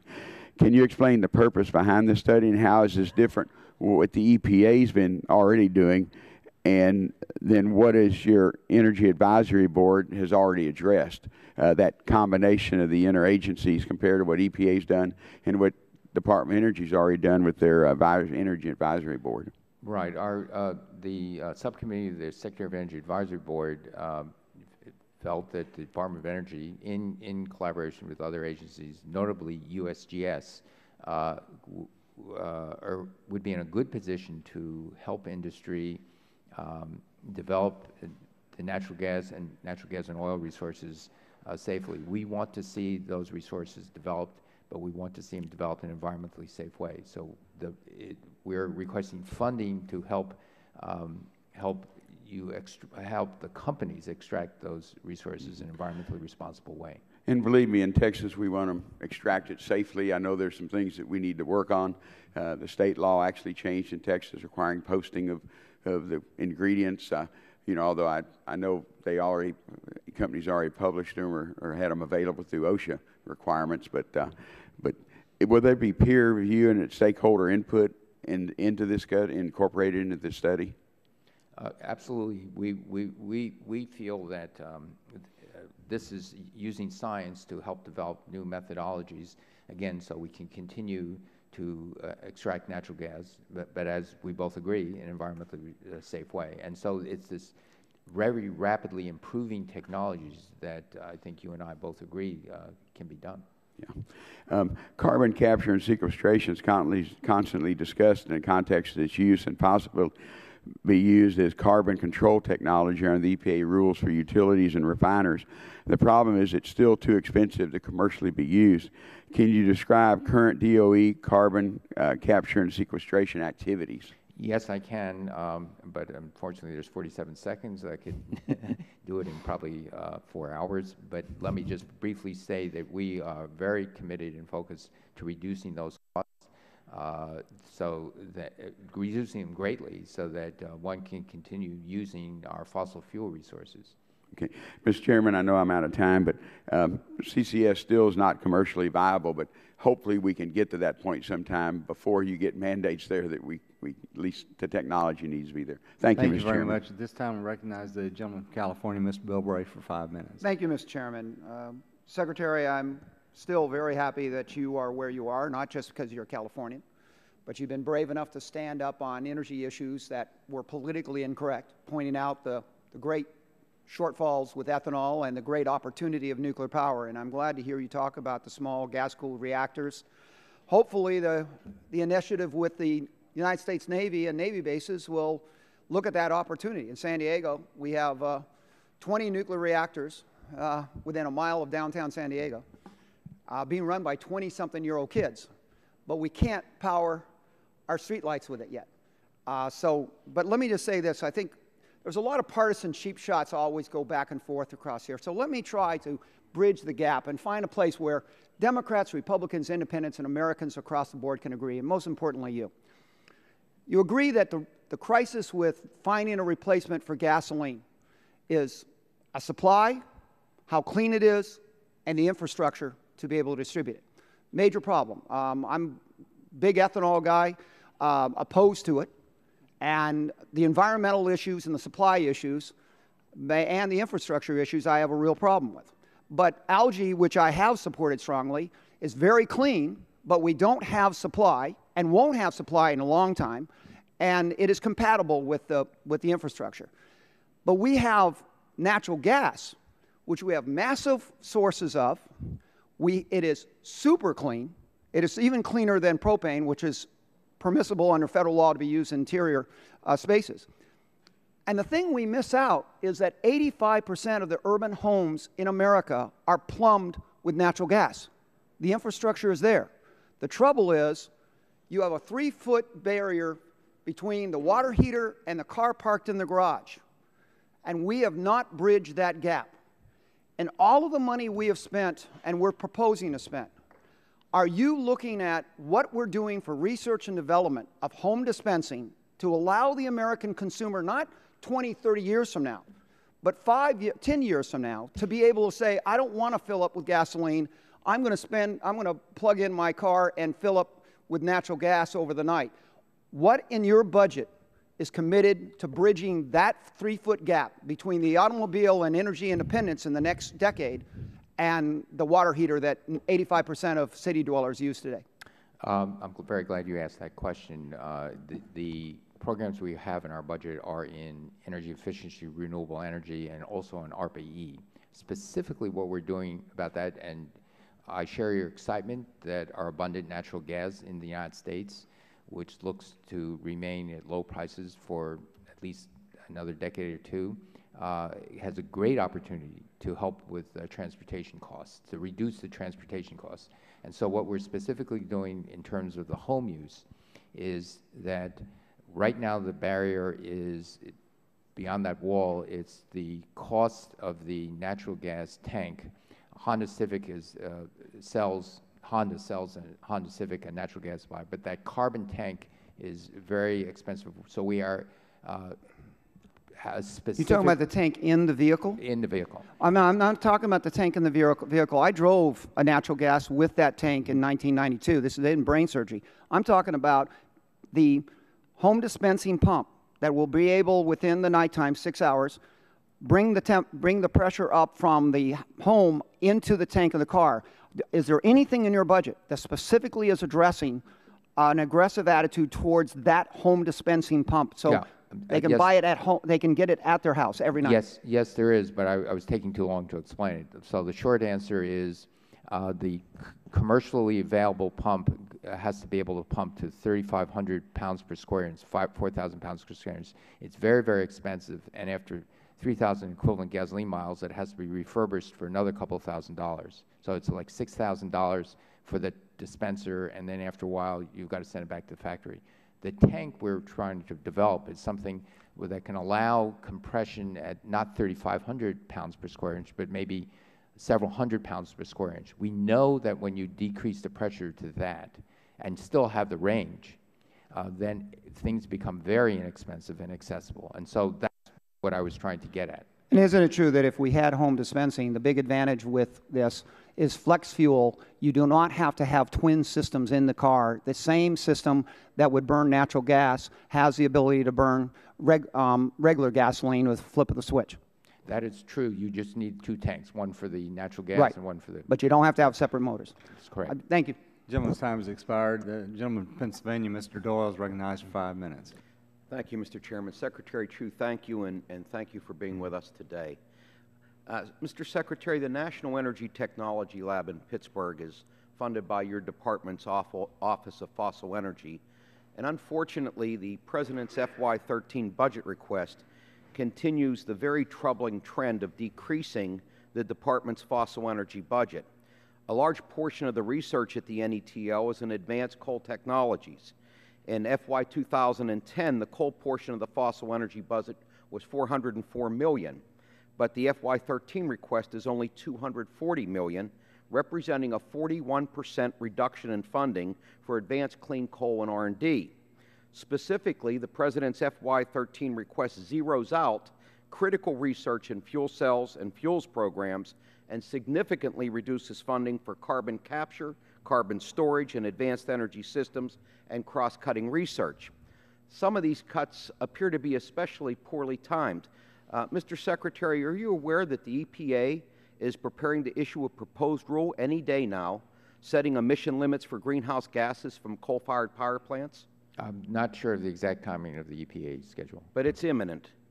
And to the best of your knowledge, Mr. Secretary, that rule will require coal-fired power plants to either capture their carbon emissions or utilize pre-combustion technology that allows them to emit less carbon to begin with. Yes or no? I think it's mostly I'd have to get back to you on the exact ruling that the EPA is contemplating and see it. So. Well, I guess what I'm trying to say is we can't have it both ways here. I support EPA's effort to reduce greenhouse gases. But if the administration is going to issue a regulation requiring carbon capture and sequestration from power plants this year, can you explain to us why the budget request for carbon capture and sequestration is the lowest this administration has ever requested?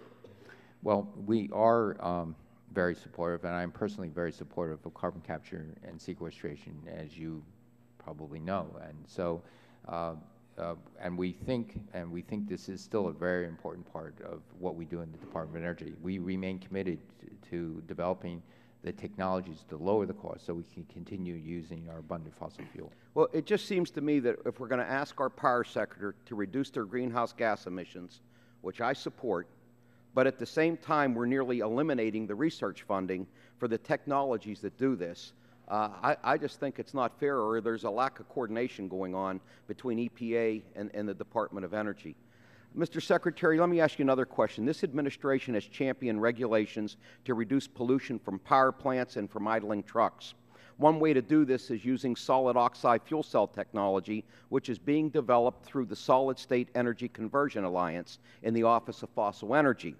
This program is developing and commercializing technology to produce highly efficient power from natural gas and eliminate idling emissions with auxiliary power units. Seeing as this technology could be used to meet regulations coming from the administration, can you explain to us why the funding for this program was eliminated in the President's FY 13 budget? Well, solid oxide fuel cells have made tremendous progress. We're very excited about this. There are both major and smaller companies that are heavily investing in this, and we think it's evolving to the point where the private sector is taking this over rather well. And so we actually applaud the development. Most of the applications, by the way, of solid oxide fuel cells will be stationary applications, auxiliary power, other things. But we do like that. Well, Mr. Secretary, as you probably know, South Korea has made solid oxide fuel cells a major part of their clean energy plan, and we've just completed, not with my vote, a free trade agreement with South Korea, resulting in lower tariffs and quotas and easing trade relations. Are you concerned that eliminating support for this technology here in the United States will drive that industry overseas to South Korea? I certainly hope not. I think, but if I look to the United States and the manufacturers in the United States, for example, United Technologies, Rolls-Royce America, others, some very significant players in the development of the solid oxide fuel cell technology. And so we're very hopeful that the United States can manufacture these fuel cells and sell them not only in the United States but abroad as well.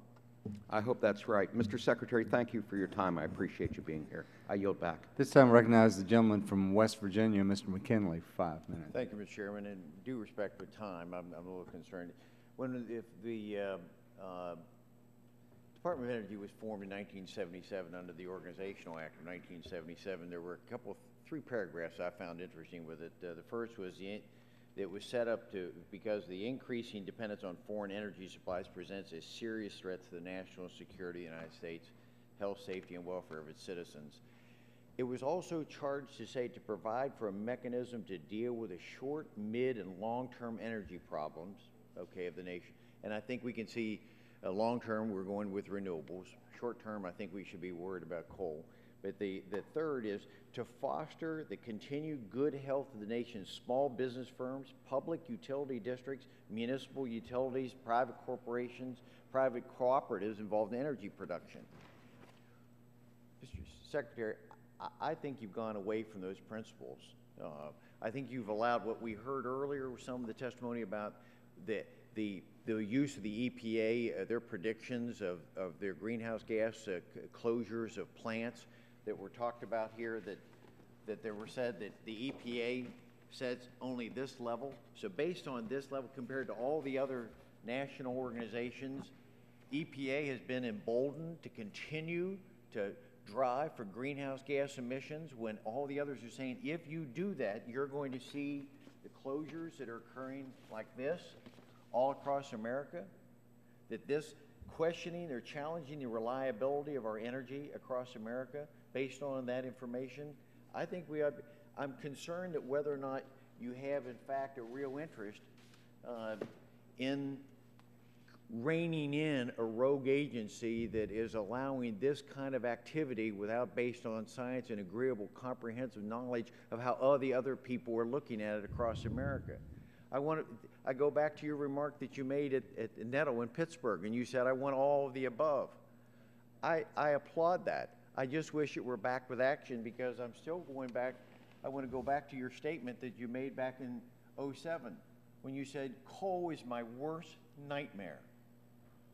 Coal is my worst nightmare. And we have the comment here from Harry Reid. Coal makes us sick. Oil makes us sick. It's ruining our country. It's ruining our world. Coal and oil, are those the facts? Is that the mindset of why on the short-term goal you've abandoned that and cutting the research money? As Mr. Doyle just said, 41% reduction in spending on R&D and coal. I'm awed. I just can't comprehend where this administration and you and your leadership are with it. With all due respect, Mr. Secretary, I think the DOE and the EPA have become the worst nightmare for the working men and women in our coal fields across America. What you're doing is challenging them, causing them to not know whether tomorrow they're going to have a job. I really do hope you'll go back to the requirements of the DOE and look at the short-term requirements. And those short-term requirements looked at coal and taking care of the families for the life, safety, and welfare of the American public and our national security. Let me try to explain what I said. That was taken out of context, the quote. And what I said is that coal, as it's being used today in China and India and everywhere around the world, in terms of its pollutants, is a big worry of mine. And so that's why even before I became Secretary, but certainly after I became Secretary, being very committed to developing those technologies to bring the prices down so that we can continue to use that resource. I hope, Mr. Secretary, you'll be able to get back to Mr. Doyle and others and be able to explain how we have a 41% reduction with national energy technology. Let me just, in the 36 seconds, will you be able to get back to us as to what we hear a lot of the folks on the other side talking about, how fossil fuel, particularly coal, is subsidized? Will you be able to tell us how American coal companies are being subsidized? Well, I'll be glad to get back to you on that. Thank you very much. Go back. Thank you. At this time, I recognize the gentleman from New York, Mr. Engel, for 5 minutes. Thank you very much, Mr. Chairman. Mr. Secretary, let me first say that I'm one person who's followed you, and I think you're doing a fine job. And I think your agency is doing a fine job. And I think there have been a lot of political cheap shots at you, unfortunately, and the administration from the other side of the aisle. And I just don't think that's reflective of the job that you're doing. So I wanted just to say that. I want to also spend the next minute talking to you about an issue that you and I have spoken about in the past, and that's open fuel standard for cars.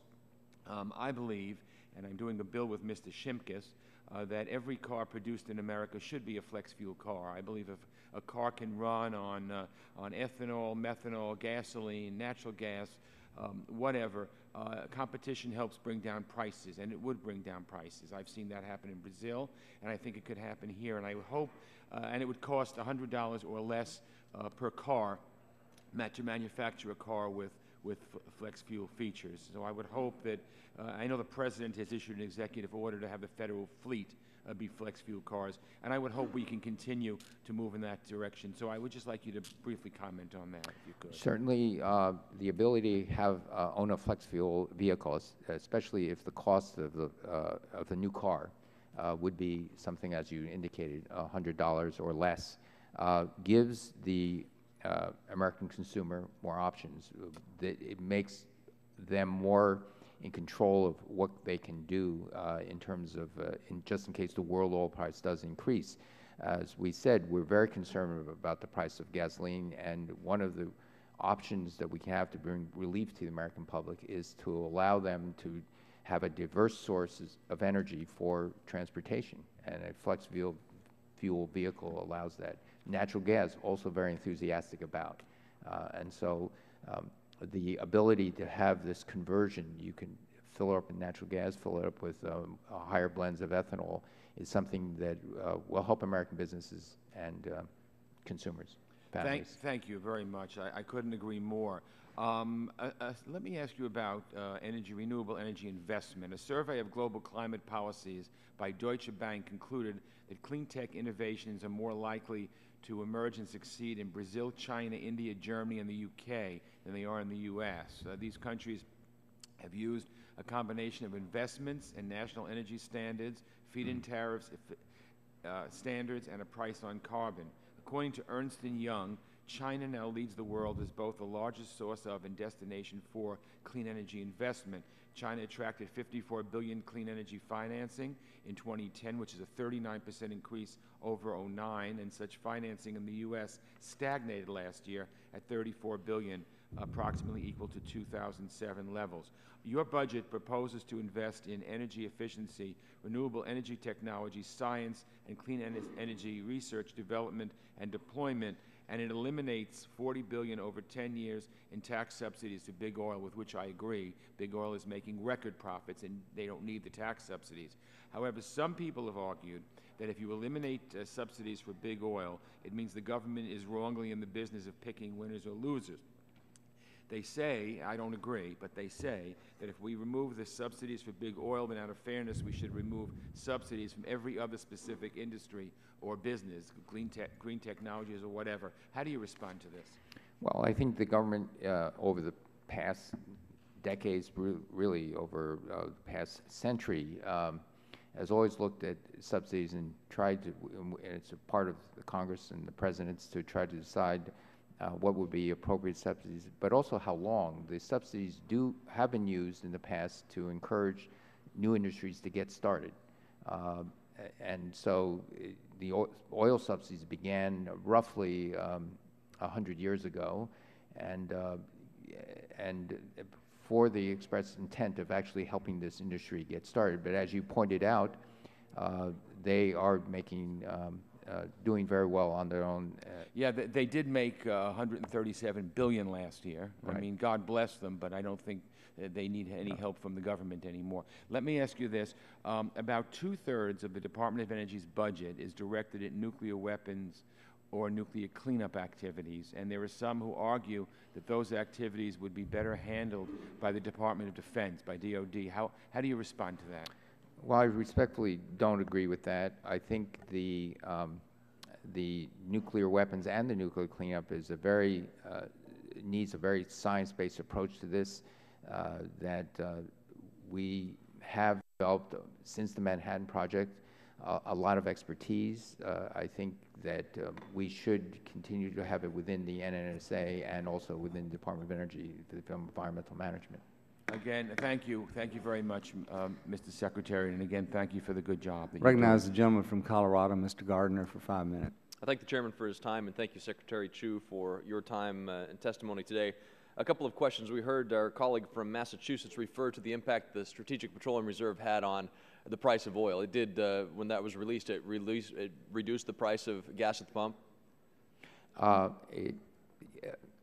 Cause and effect, certainly after you're talking about the last... Yeah, in June of 2011, yes. The price did drop? Yes. Okay, thank you. And is the President considering releasing, you said it before, he's considering releasing the SPRO right now to respond to gas prices? As we said, that option remains on the table. Is the SPRO intended to be used only during times of severe supply disruptions and real emergencies? It's a little more complicated than that, but that is the primary use. There also do those circumstances exist now? It's let me just finish. Certainly, the primary use is for supply disruption. There's also issues for severe economic disruption. Due to a severe energy disruption, correct? Not well. For example, we released SPRO before when there was a bad hurricane. Katrina, correct? Yeah. Do we have a hurricane that's taken refineries out now? No, we don't. Okay, thank you. The President said yesterday that the only solution to high gas prices is decreased demand. Last year, though, together with our allies, 60 million barrels of the world's strategic reserve was released. The price of oil dropped by $4 from $95, and even though it returned to $95 6 days later, supply made a difference. Don't you agree? I think the supply did make a difference, but... Thank you. On July 14, 2008, when President Bush lifted the moratorium, the price of oil dropped $9, more than 2 times the drop from the SPRO release last year, and it kept going down even though people knew that the increased supplies would not come online for years. The anticipation of supply made a difference, didn't it? That is true. If long-term decreased demand has an effect on price, then don't the basic laws of supply and demand dictate that so will long-term increased supplies? So I absolutely agree. Long-term. So if you're going to pursue short-term policies such as using the SPRO for market manipulation, shouldn't you, at a minimum, couple that with long-term supply solutions such as increased production? Well, as you yourself pointed out, the primary uses of the SPRO are to deal with supply interruptions and other economic emergencies. So supply, we need a long-term supply solution because you've said that supply matters. We do. We need a long-term supply solution. And we need to increase supply at that point. Is that correct? The world needs a long-term demand solution as well to moderate our demand. If you increase supply, it will decrease costs. That's what you've admitted to. That's what the SPRO did. Is that correct? I agree that both supply and demand matter. Last year, when you drew down from the SPRO, oil prices were $95. You haven't replaced those 30 million barrels, have you? No, we did. How do you plan to replace those barrels now that the price of oil is even higher? There is a plan put forward in our FY13 budget over a period of years to begin to buy back that oil. So you're buying back that oil but not increasing production. What about the royalty in kind program? Secretary Salazar's office was in charge of. I'm not intimately aware of that. You're not familiar with it. Will you meet with Secretary Salazar to reinstate the royalty in kind program so that these barrels of oil can be replaced before you draw down again? I will certainly get informed of the situation. Would you please report to us about your conversation with the Department of Interior? Based on what the President said yesterday, this morning, at a press conference, he called phony to try to get down to $2 of gasoline. Is it phony to want to reduce the price of gasoline? I think the President is very clear, as I've been very clear, we do want the price of gasoline to go down. And we need to do that by increasing supply, as you've said, by releasing the SPRO or perhaps increasing domestic production. Well, as the President has pointed out, as many people in this session have pointed out, the supply in the United States supply by itself is not going to, it will affect the world's demand. Like the release of SPRO. But it in itself doesn't control it. We certainly supply, you said that increased supply decreases price as exemplified by the SPRO. But as you well know, the production of U.S. petroleum has increased over the last 8 years, and yet the prices have... So the SPRO didn't then cause gas prices to go down, like you just said it did. We know it did, and you said that supply caused the SPRO to go down. The SPRO release caused there was a short-term, if you look at the historical record... Because of the supply infusion into the market? No, I think So it wasn't supply? If you would let me finish, So what happened in this? Sorry, the gentleman's time's expired. This time, recognize the gentleman from Washington State, Mr. Inslee, for 5 minutes. Mr. Secretary, if you'd like to finish your answer, you weren't given an opportunity. Go ahead if you'd like to do that. Oh, yes. Very quickly, the SPRO was meant, and during that release, and an international coordinated release in the IEA, the SPRO was meant to deal with the temporary disruption in supply with Libya. And now Libya is coming back in petroleum reserves, and the SPRO release served its intended purpose. Mr. Secretary, I appreciate the work you're doing on advanced forms of energy. Bill Gates was at our Advanced Energy Research Consortium last week talking about the need for greater national investment, and I certainly echo that, and I appreciate you, to the extent possible, advancing that cause. I want to ask you specifically about biofuels. There's a potential bioreactor. We're looking at various bioreactors, either commercial or pre-commercial. We're ready to go out in the Northwest.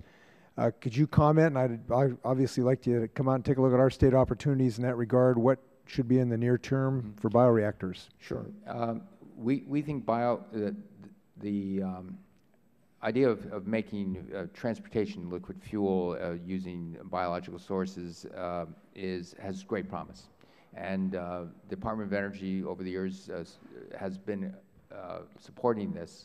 And we think that these technologies do have, it's from algae, from grasses, from using residual agricultural waste. All of these things have the potential, again, of having an alternate supply of transportation fuel that would go further to our oil, less dependency on oil, and especially less dependency on foreign oil, because these things can be made in the United States.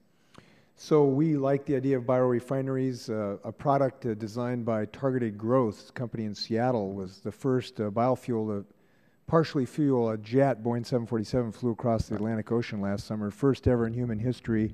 So we're looking, Washington State University and others are leading a consortium, Boeing, Alaska Airlines, to work for a biorefinery out in the Northwest. What could you advise us to try to make sure the Department of Energy looks at the state of Washington as far as an opportunity there? We will certainly look at that particular project, but we will look at all the projects, and I have a real avid interest in this because I think it does have great potential for decreasing our dependency on oil, and we will need liquid transportation fuel in the coming decades, I would say, in this century. I think you will find out in Washington State probably about as an advanced consortium from the genetic designer to the grower to the aeronautics company ready to accept delivery. You're going to find a very welcome network that is pre-prepared for this adventure, and I hope you will take a good look at Washington State. One more question about Washington State.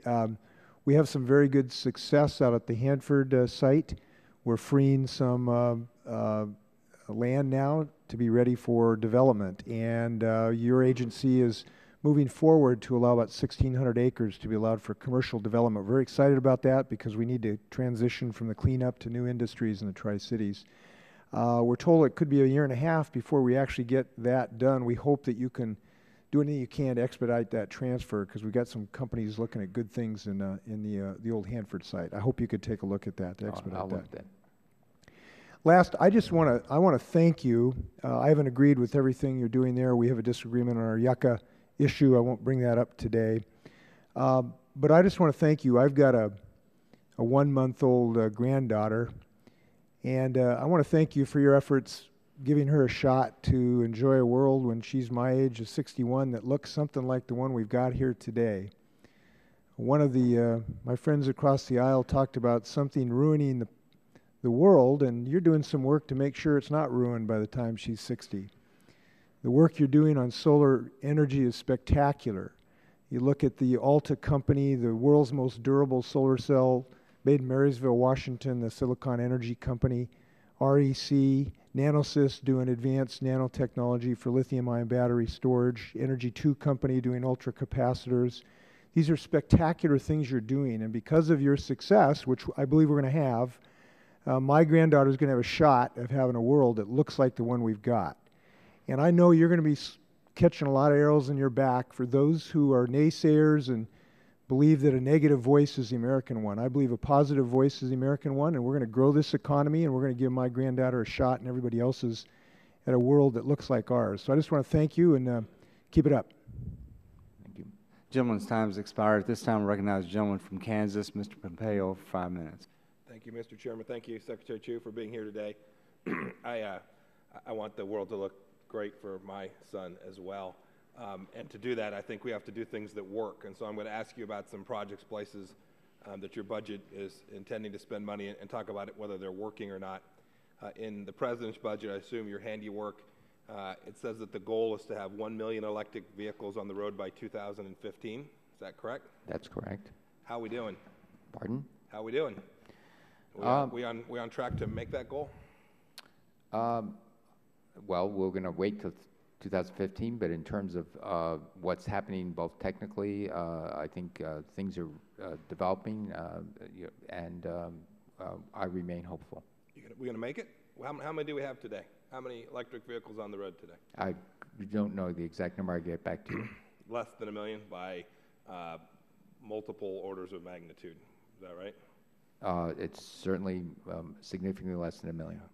Would the administration support higher gas prices to achieve this goal of 1 million electric vehicles on the road by 2015? The administration wants lower gas prices. Your actions belie those words in my judgment, but I appreciate that you state that as your objective. The President said he'd buy a Chevy Volt. He said he'd buy one 5 years from now when he's not the President anymore. I'm not sure about the timeline, but in any event, last week he announced that Chevy announced that the Volt would be suspended from production because of demand, temporary layoff workers. How many taxpayer dollars have gone in support of the Chevy Volt? You know, I don't know. I know that the Chevy Volt is a great car. I think that, you know, there's a huge investment by GM and leadership of GM to invest in this, and right now I'm still very hopeful that the Chevy Volt will be adopted. Well, I appreciate if you get back to us and let this committee know how much money has been expended so far on the Chevy Volt. Do you drive one? No, it's I don't own a car at the moment. Okay, fair enough.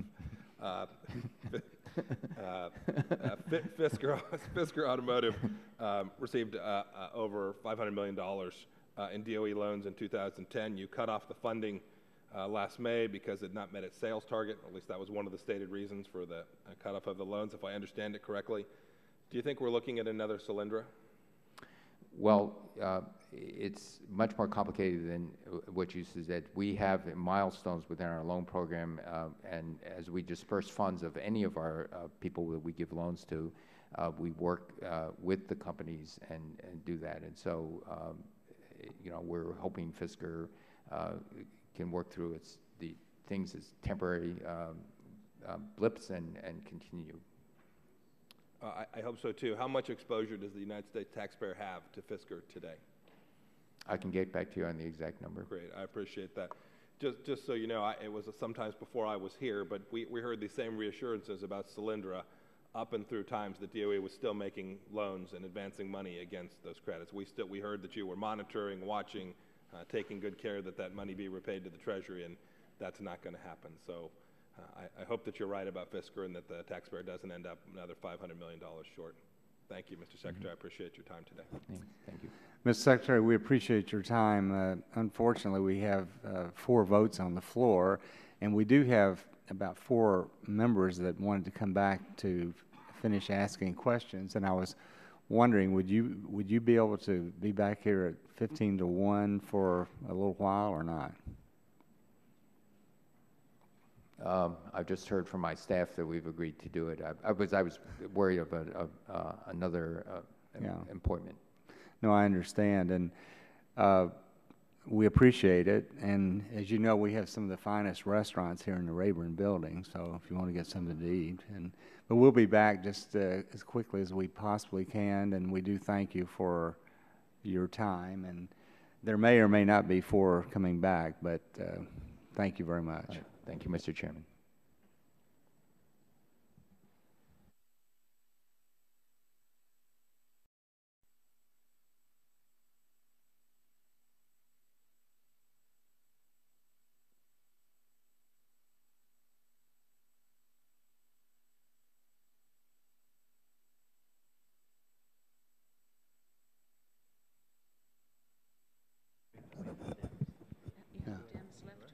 We're not waiting.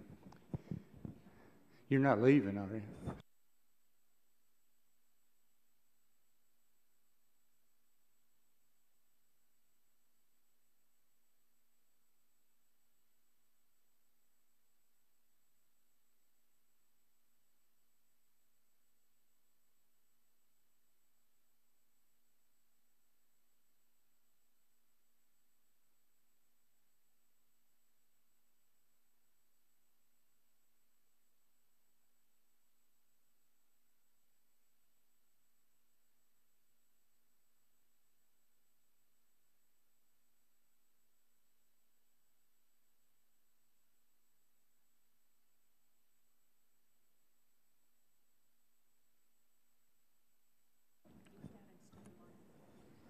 Did he? You stood in line at the deli?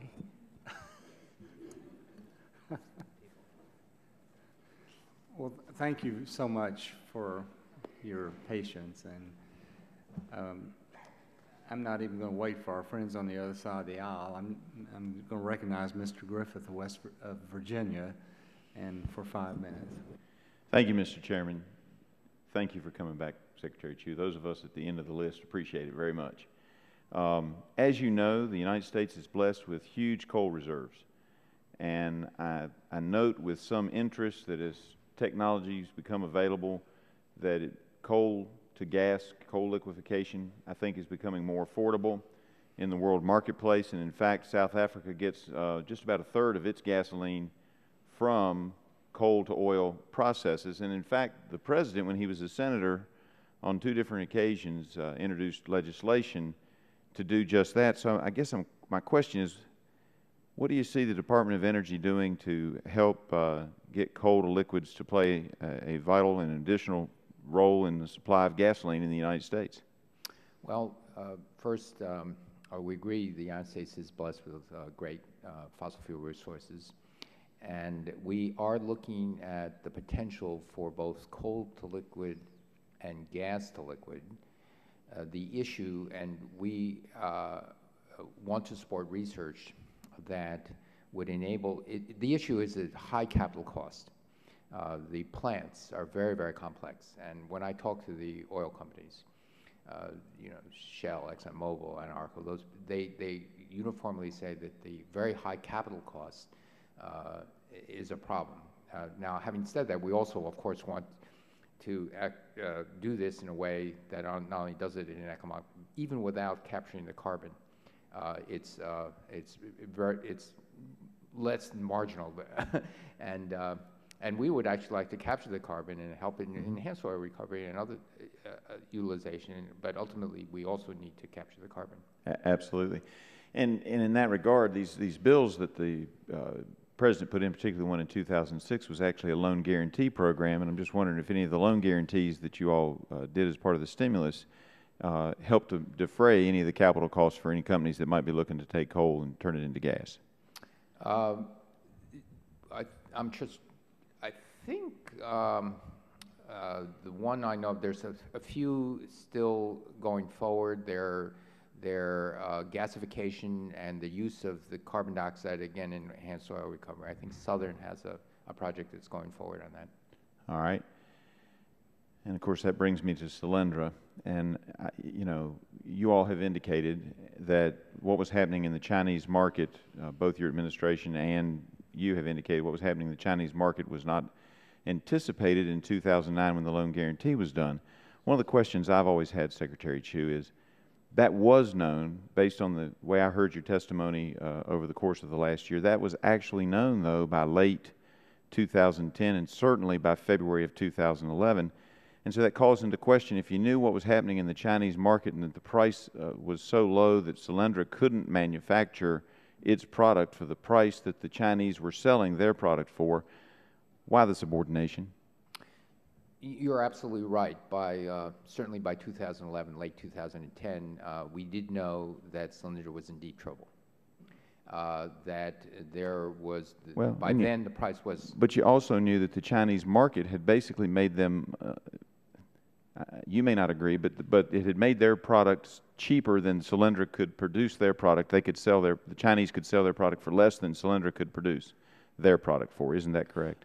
It is correct that we knew that Solyndra was in deep, deep trouble and there was a chance of bankruptcy. And when we came time to decide how to do this, it was a judgment call on whether the loan was for a project. And I know that you have said that before, and I respect you, but that being said, isn't it a fact that in late 2010 and certainly by February of 2011, when the subordination was signed off on, when you look at the price of what the Chinese were able to sell their product at and the price of what Solyndra was able to produce their product at, the Chinese could sell cheaper than Solyndra could produce. Isn't that a fact? That's correct.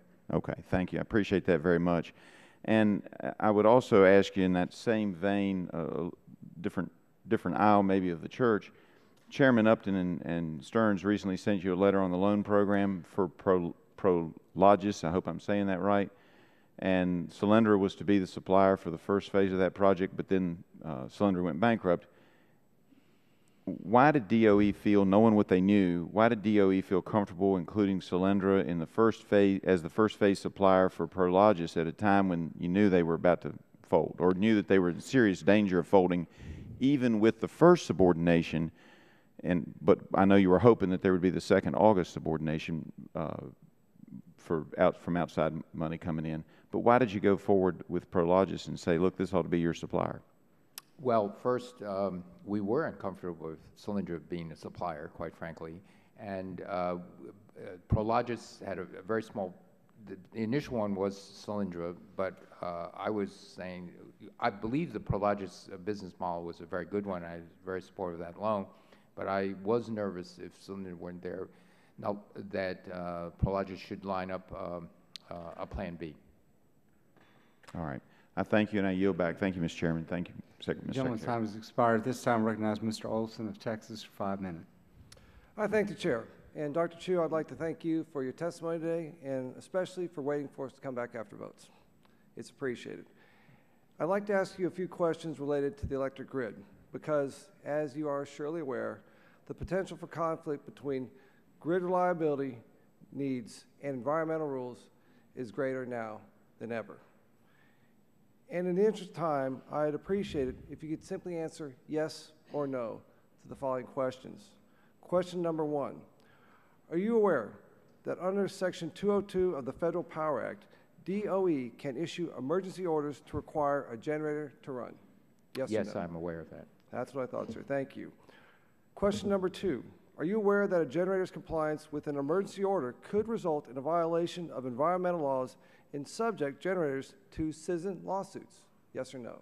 I'm aware of that. That's what I thought as well. Thank you. Question number three, do you believe it is fair to make generators choose between complying with a DOE emergency order or complying with environmental laws and regulations? Is that fair? In most instances, we believe that it doesn't have to be in either or, and so what, as I said before, the Department of Energy's job is to make sure that there's to help the private sector ensure that we have a reliable source of electricity for our businesses and for our citizens. I'll count that as the leaning not fair. But question number four, not to put words in your mouth, are you aware that this situation has risen twice in recent years where a generator was forced to pay environmental fines and settle a citizen lawsuit because they complied with an emergency order from your department? Are you aware of that, yes or no? I'm not sure, candidly, but it may have occurred. It has occurred with a company called Mirant, which is now Genon. And two issues in particular with them, one out in San Francisco, California. I can get some details on that. I'm sure your staff can do that as well. And my final question for you is, would you be supportive of efforts to remedy this potential conflict between the federal laws? I'm very supportive that we don't want to order that a generator continue to be online to produce emergency backup power and face federal fines from another branch. And we're very eager to work through those issues. That is fantastic, because I look forward to your support when I introduce legislation to address this issue in the upcoming weeks. Thank you again for your patience, for coming back. I yield back the balance of my time. Thank you, Mr. Olson. Mr. Scalise, you're recognized for 5 minutes. Thank you, Mr. Chairman. I appreciate you having the hearing. Secretary Chu, thank you for coming with us and for staying through the vote series. I appreciate that. I want to get into the, I guess the different definition of an all-of-the-above energy strategy, because I think while we've been talking about and actually passing legislation out of the House to implement an all-of-the-above energy strategy so that we can not only create millions of American jobs, but also lower prices of gas at the pump and eliminate our dependence on Middle Eastern oil. The President has recently started talking about an all-of-the-above energy strategy, but if you look at the actual things that he's done, his policies have actually hurt energy production in this country. And I want to start by asking you, the President's out there boasting that, energy production, oil production's never been higher, as if he supports that, yet when you actually look at the facts, from what we've seen, numbers we've seen show that actual production on federal lands, which the President has control over through his Department of Interior, is down 11%. And in fact, in the Gulf of Mexico, it's down 17%. Have you seen any numbers similar to that to indicate just what's happening in areas where the federal government does have a jurisdiction? I've seen numbers that I gleaned from a recent Senate speech that were gleaned from what are the numbers that you've seen validating what I've seen, that there's an actual decline in production on federal lands? If you start the clock when President Obama became president, the numbers I've seen show an increase in... We've seen just from 2010 to 2011 an 11% reduction in oil production on federal lands. In the Gulf of Mexico exclusively, we've seen a 17% reduction in oil production. Where the increases come is on private lands, North Dakota and the shale plays, which, by the way, the President's trying to shut down through the EPA. So it's a little bit disingenuous for the President to go out there and say he's for all of the above and oil production's never been higher, when on federal lands where he's got an influence, he's actually used his influence to reduce production, and on private lands where he doesn't directly have an influence, he's trying through the EPA to shut down the fracking process, which would mean there would be a reduction there too, making us more dependent. And so, I'll go back to the comments that you've made in the past and the President have made in support of higher gas prices. And back in 2008, right after the President was elected, you said, and let me make sure, quote, somehow we have to figure out how to boost the price of gasoline to the levels in Europe. Did you say that? I'm not sure. As I said before, you said it or you didn't, and it's been a tribute. I mean, it's not the first time you've heard this, because many people have asked you about it, and I've heard you confirm that you said it.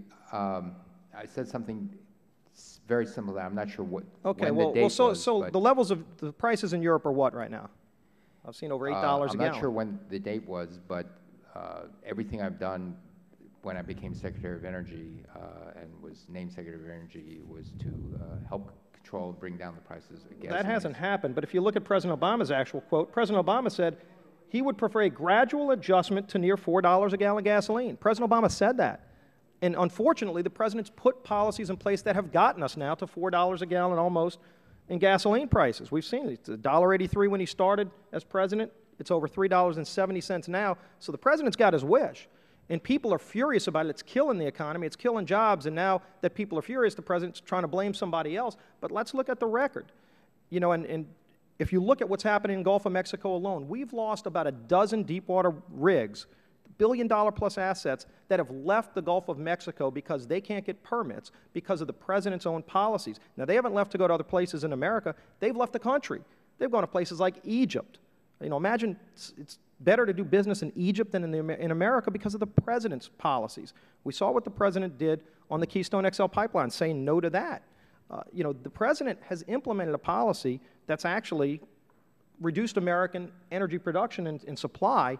Now, of course, the President's been to Saudi Arabia. He's bowed down to their prince and said, he's begged them for more oil. I understand you've been to Saudi Arabia as well and had similar meetings. Is that accurate? Have you been to Saudi Arabia? Asking them to produce more oil? Would you? Well, we certainly, Saudi Arabia is one of the few countries. But have you asked them to produce more oil? Well, yes or no? I'm almost out of time. Allow me to continue. I don't have the time to do it. It's a yes or no question. Did you ask them to increase production? We would like Saudi Arabia. Mr. Secretary, and I'm almost out of time. I apologize. I'm sure you'll have an opportunity to answer later. But rather than going to Saudi Arabia, I've mapped out, it's only about a 5-minute walk from your office to the White House. I would suggest instead of going to Saudi Arabia and asking them to increase production, go to 1600 Pennsylvania Avenue and ask the President to reverse his policies that have reduced production in America and made gas prices higher, both with the permitorium in the Gulf, where there's still no consistent policy to get permits, and it's killing production. We've lost a dozen rigs. They've left America. We've lost thousands of jobs because of that. Keystone Pipeline. We lost 1 million barrels from Canada that we now have to get from Middle Eastern countries who don't like us. This EPA attack on fracking, which is killing innovation. We've talked to a company recently, an American energy company, who left $3 billion on the table. So I would just ask that you go and pursue the administration policies that are killing energy production and causing higher gas prices instead of going to Saudi Arabia. I yield back. Gentleman's time has expired. Yield back. Now, Mr. Secretary, if you want to try to respond, feel free to do so. Very, very quickly, we're talking about immediate spare production, and Saudi Arabia is one of the few countries that has immediate spare production. To develop an oil field in the Gulf takes years, at least typically 5 years, and to actually explore, find, develop this. And so for immediate spare production, we think that would have a way of moderating price spikes in the world oil market.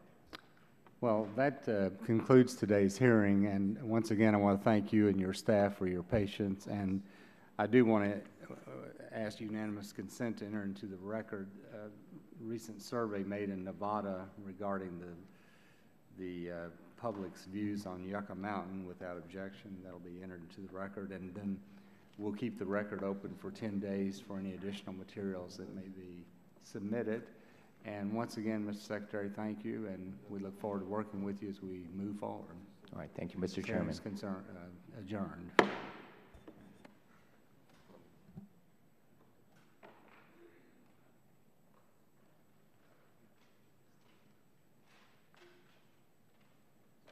so sorry. I'm done.